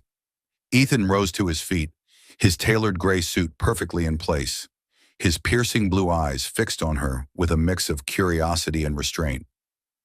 "Thank you for coming, Sarah," he said, his voice low. He gestured to the seat across from his desk, but Sarah remained standing, her hand clutching her bag strap tightly. "I'm here about work," she said flatly. "If this isn't important, I'll be leaving." She avoided his gaze, terrified that one look would unravel her. Ethan didn't respond right away. Instead, he picked up the drawing and placed it on the desk, turning it toward her. "This was sent to me," he said, voice calm but pointed. "Damien.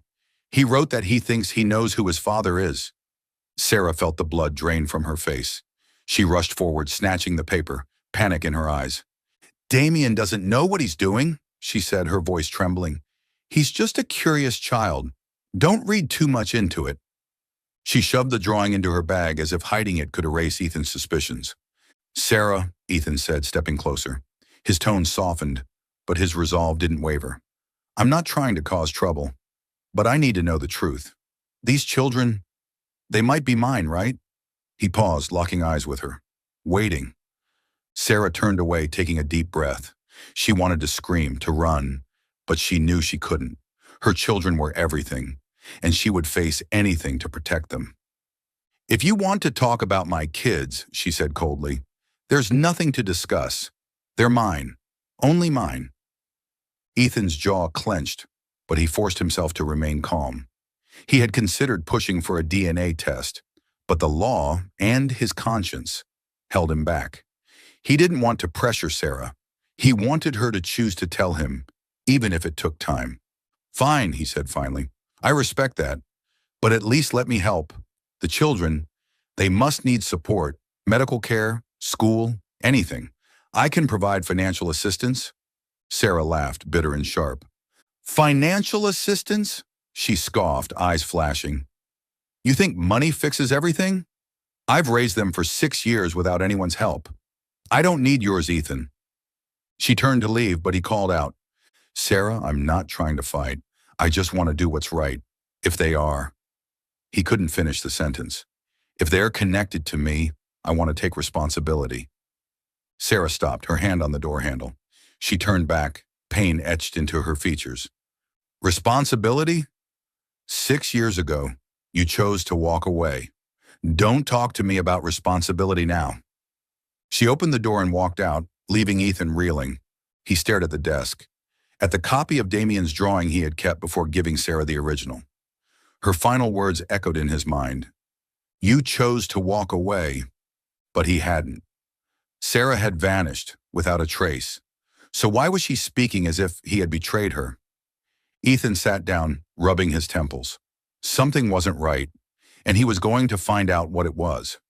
Back in her apartment, Sarah held Damien in her arms, the crumpled drawing resting on the table. "You can't send anything to Mr. Ethan again, okay?" she said gently but firmly. Damien nodded, his eyes full of regret. "I just wanted him to like us," he whispered. Sarah kissed his forehead, tears slipping silently down her cheeks.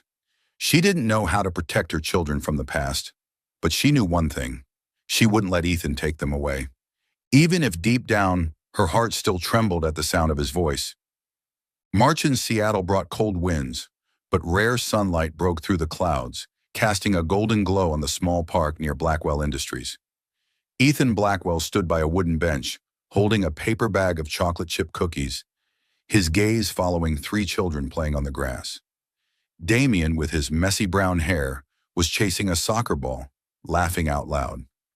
Daniel, quieter, sat on a bench nearby, carefully assembling a plastic robot model. And Daisy, the frailest of the three, with pale blonde hair, sat next to Ethan, her tiny hands clutching a cloth doll, coughing softly in the breeze. It had been 2 weeks since the tense conversation in Ethan's office. Sarah, though reluctant, had agreed to let Ethan see the children, under strict conditions. He was to be introduced only as Mr. Ethan, a family friend from work, and all interactions had to be supervised. "I'm doing this for them, not for you," she'd said, her voice cold but trembling. Ethan had nodded, accepting her boundaries. He understood now. Fatherhood wasn't a birthright. It had to be built, slowly, with patience and sincerity. Today marked his third visit with the children.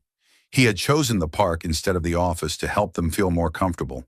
Damien was the first to break the ice, pulling Ethan into a game of soccer.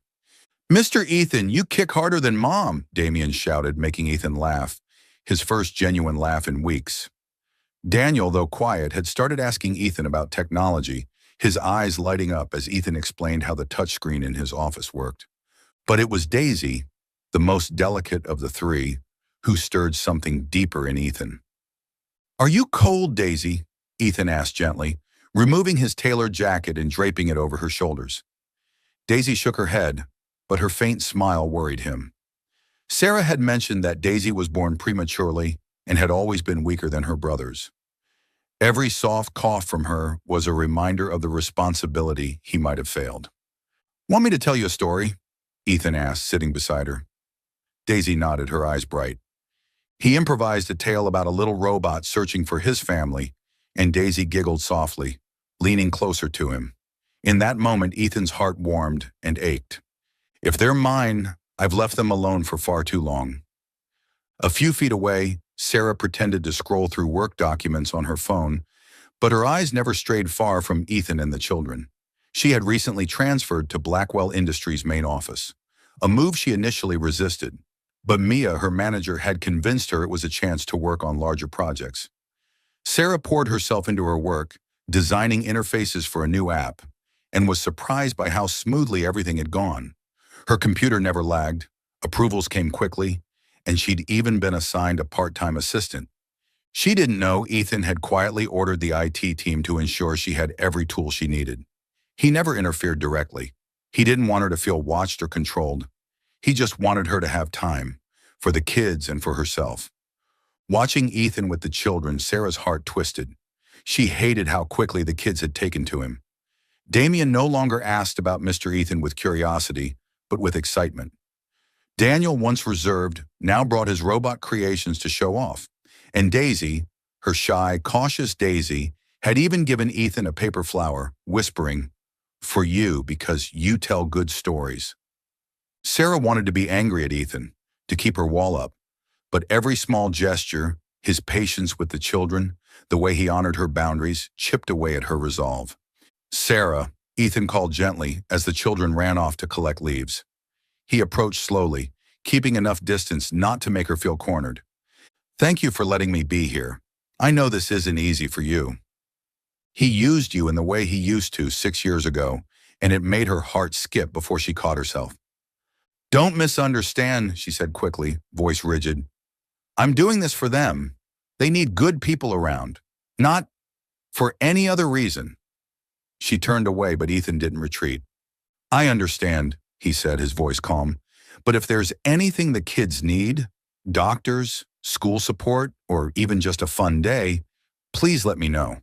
I won't force anything. I just want to be there." He looked at her not as a powerful CEO, but as a man learning how to care. Sarah didn't reply, only gave a small nod. She called the kids back, ending the visit earlier than planned. On the way home, Daisy held her mother's hand and whispered, "Mr. Ethan's nice, isn't he, Mommy?" Sarah gave a faint smile, brushing Daisy's hair. "He's trying, sweetheart." But inside, she couldn't deny what Ethan was doing, something she never believed he could 6 years ago, becoming part of their lives.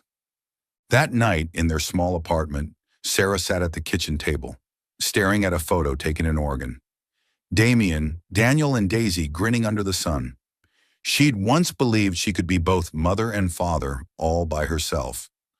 But the way Ethan looked at Daisy today, when he wrapped his coat around her, made her wonder, am I denying them something they deserve?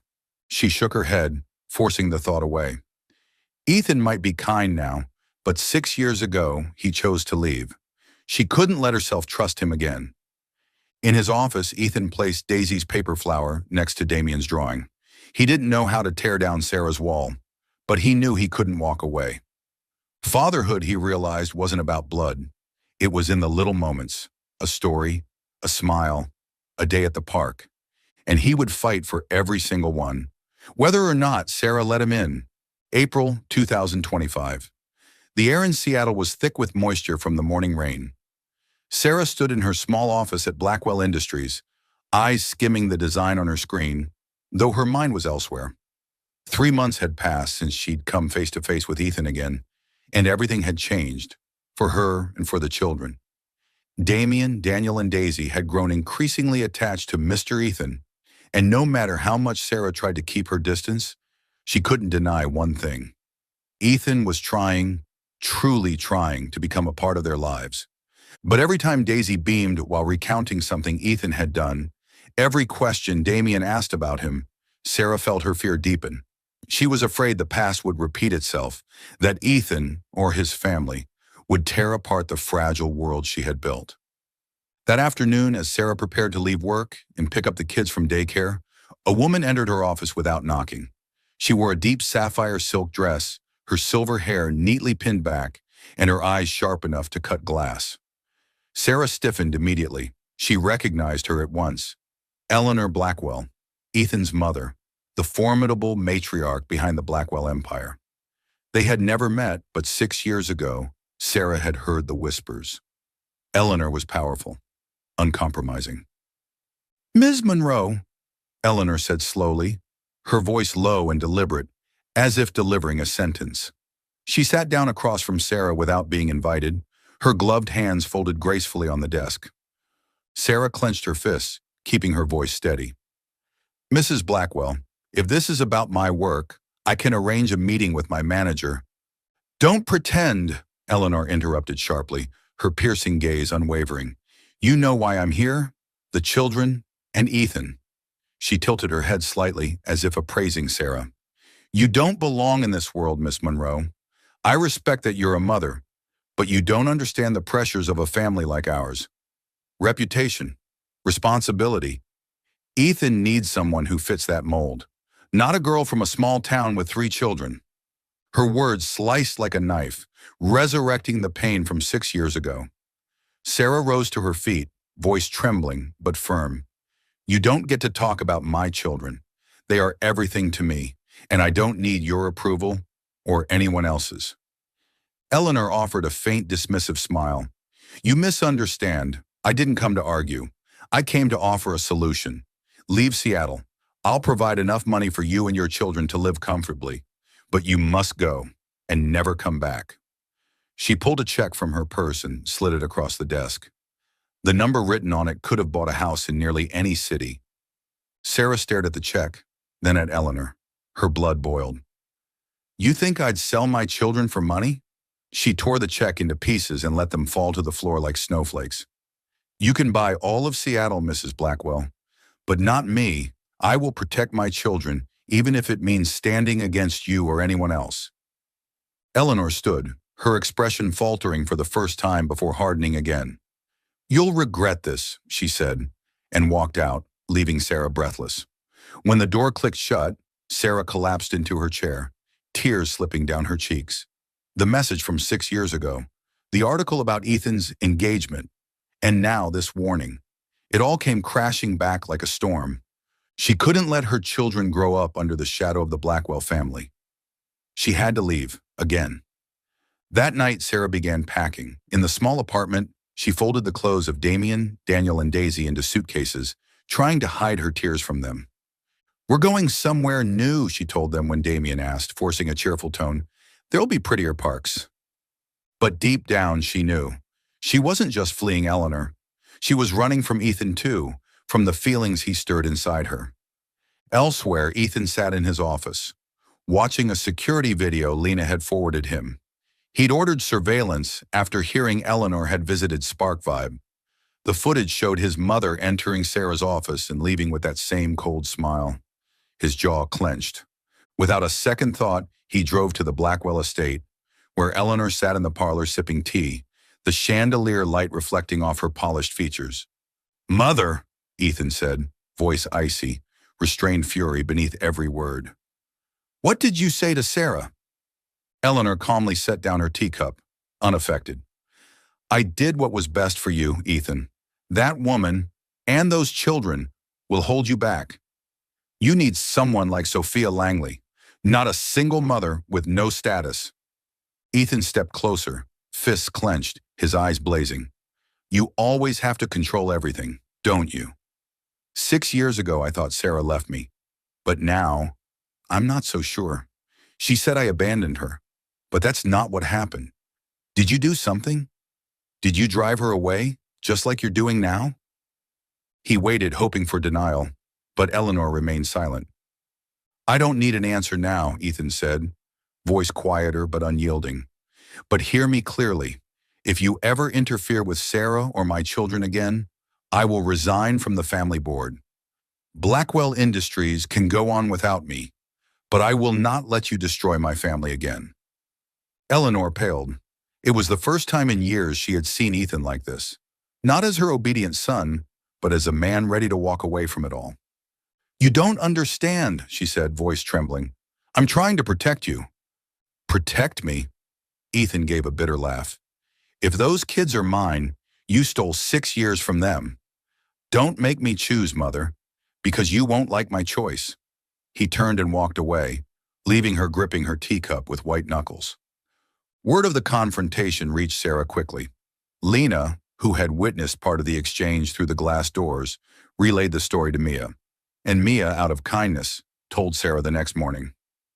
"Ethan defended you and the kids," Mia said gently. "I've never seen him like that."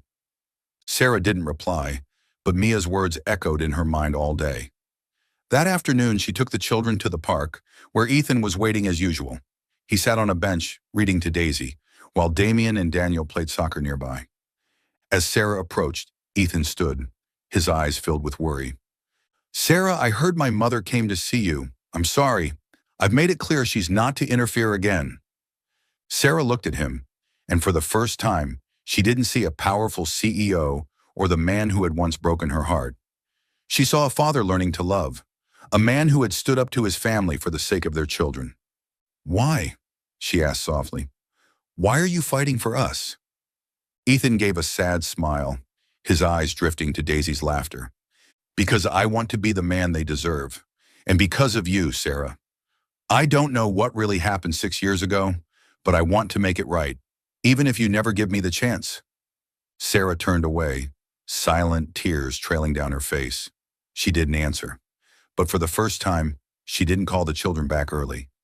She let Ethan keep reading to Daisy, let Damien drag him into their game, let Daniel proudly show off his robot.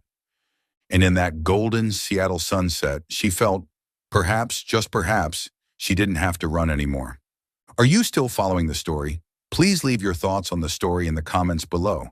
All your comments are the motivation for us to create better stories. Don't forget to subscribe to Soul Stories. Thank you very much. May 2025. The spring rains in Seattle had finally given way to summer sunlight, casting warm reflections off the glass towers downtown.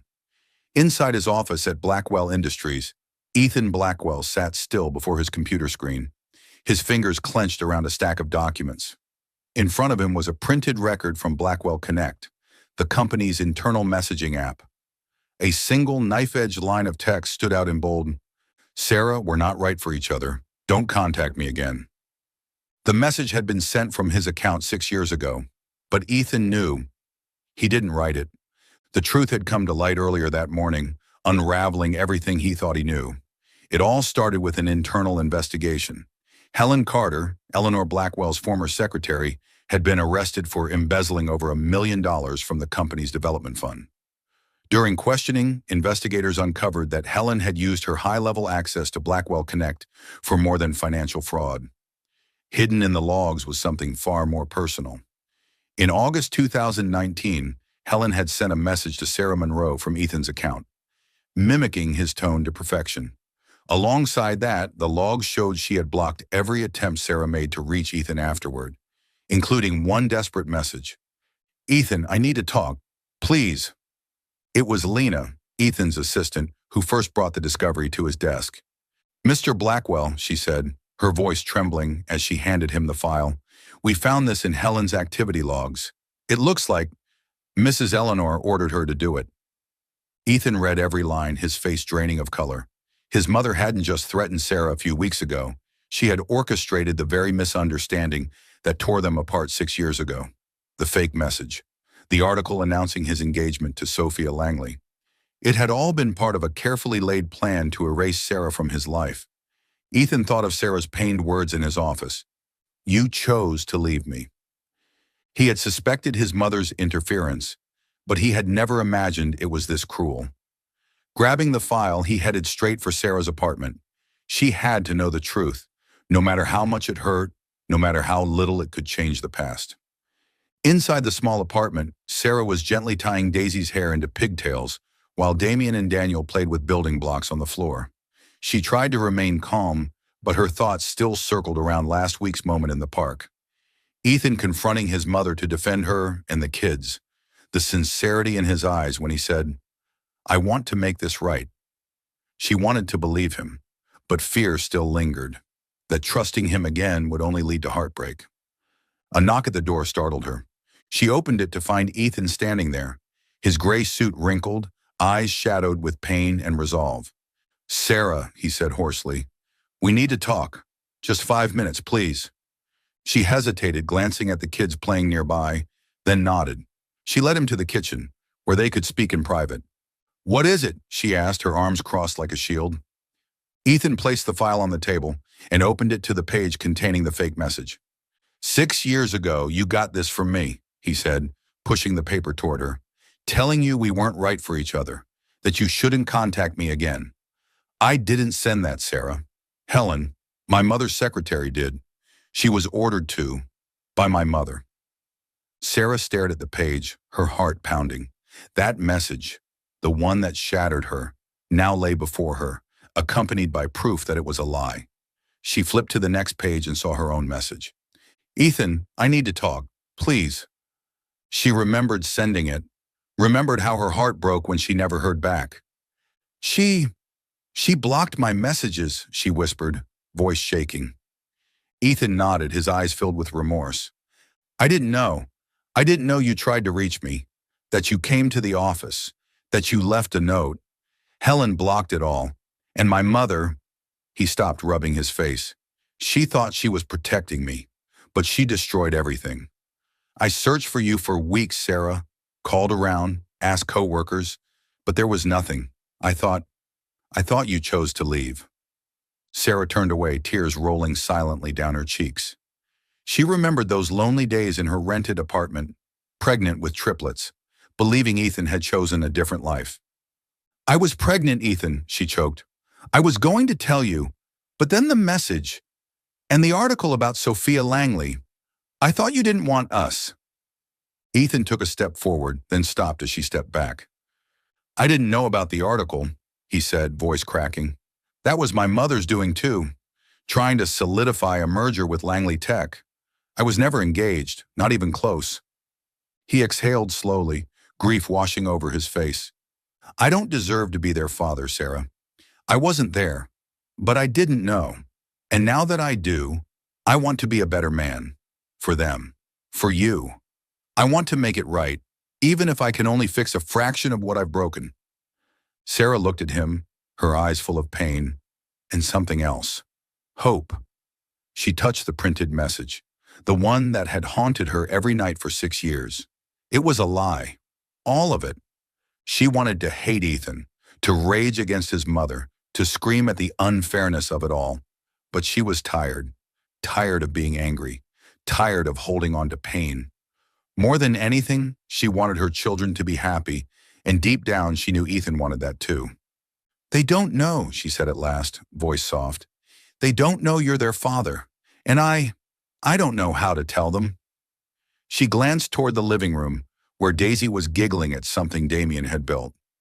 But if you want to be in their lives, Ethan, you have to earn it, not with words, with time.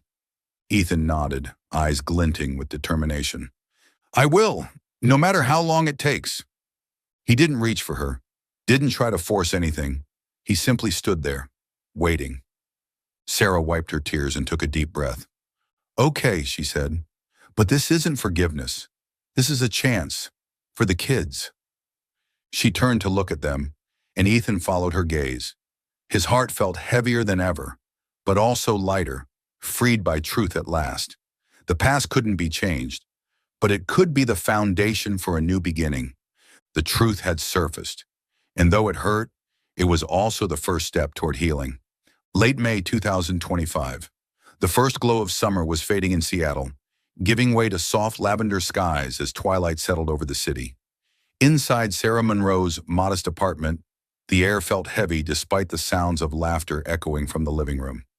Damien, Daniel, and Daisy sat on the rug-building towers with blocks, but Sarah noticed Damien, her most sensitive child, glancing at her when he thought she wasn't looking.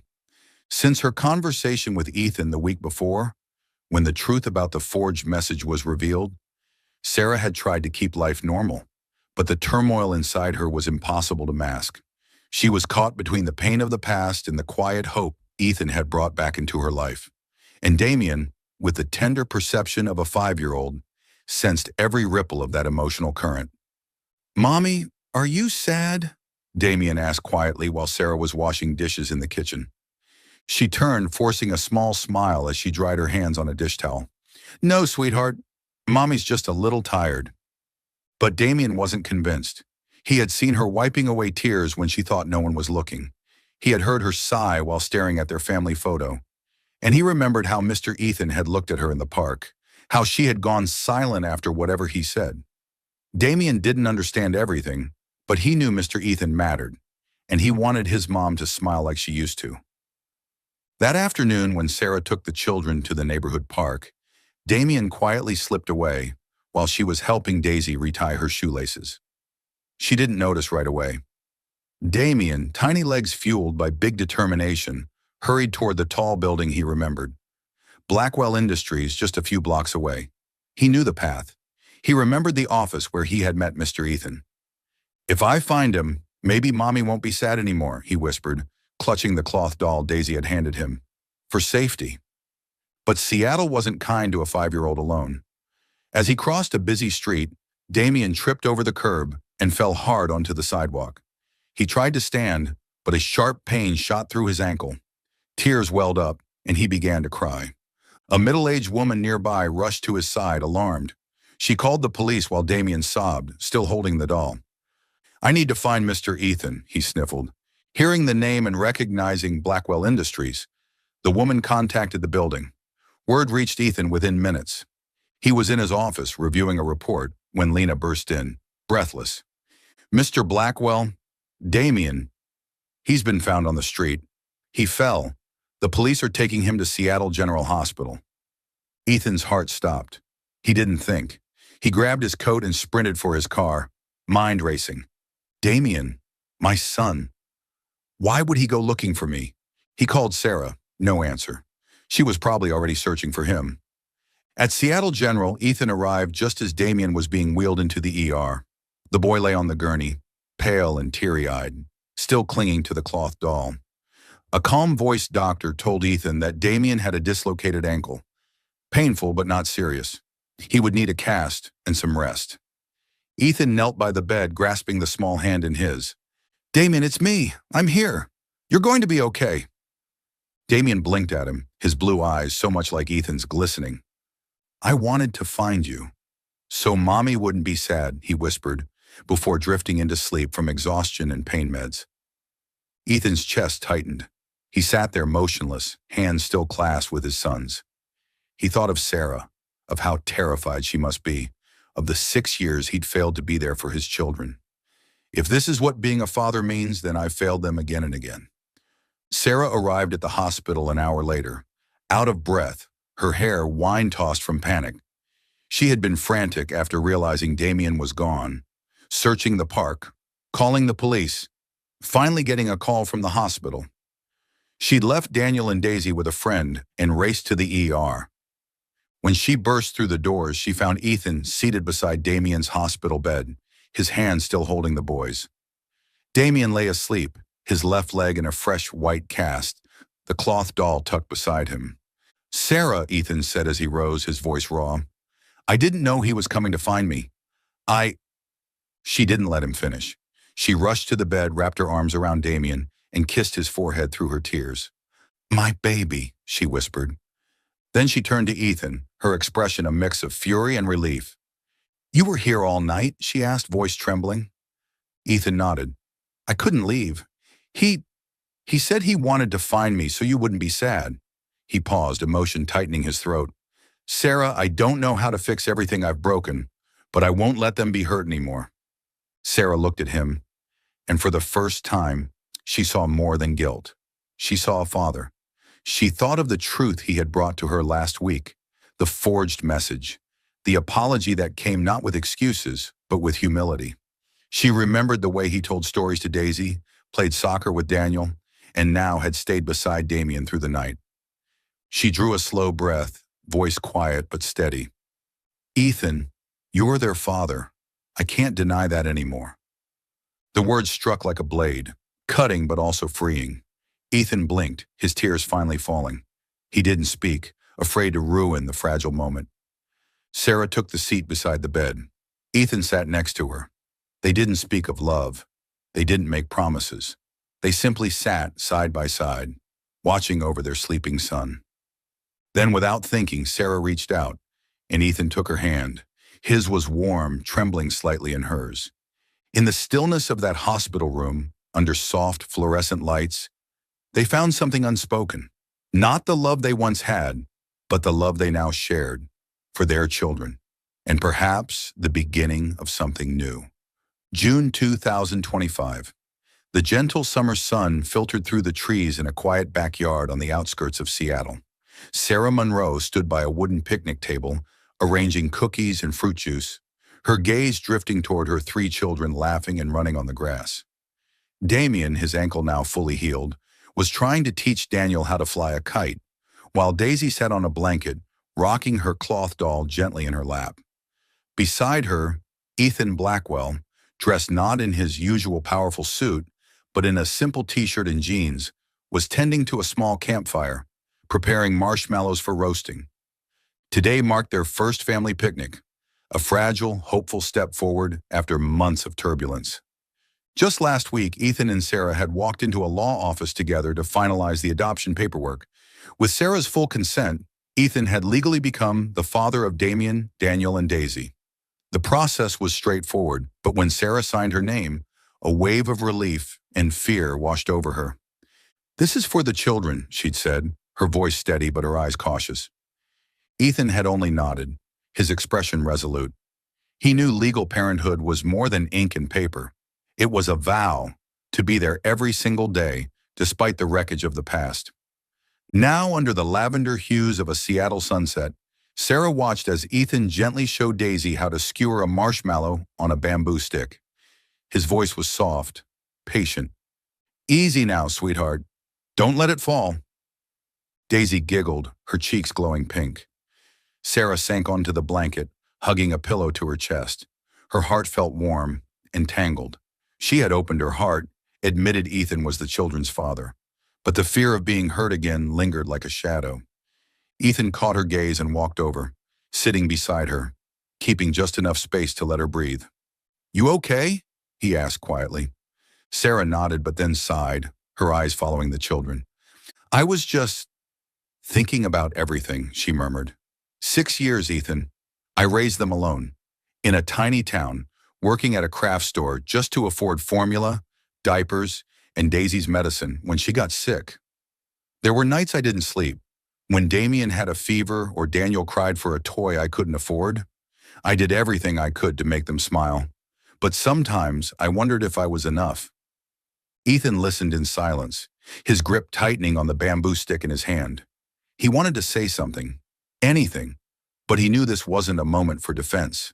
It was a moment to listen, to understand. Sarah's voice softened. "I used to think you abandoned us. That belief made me strong, but it also made me afraid. Afraid to trust again, afraid to let anyone close." Ethan looked at her, his eyes gentle. "Sarah, I can't change the past. I can't erase the nights you spent alone or the fear you carried. But I'm here now, and I'll do everything I can to make sure you and the kids never have to carry that fear again." Sarah turned to him, her gaze flickering with emotion. "You're not the man I loved back then," she said, her tone honest, not cruel. "You've changed, Ethan. You're no longer that dreamer in a polished office. And I'm not that naive girl who believed love fixed everything." Ethan offered a bittersweet smile, the fading sunlight casting gold on his features. "You're the reason I want to be a better man, Sarah. Not just for the kids, but for you. You gave me a family, a second chance. I can't promise to be perfect, but I promise I won't leave."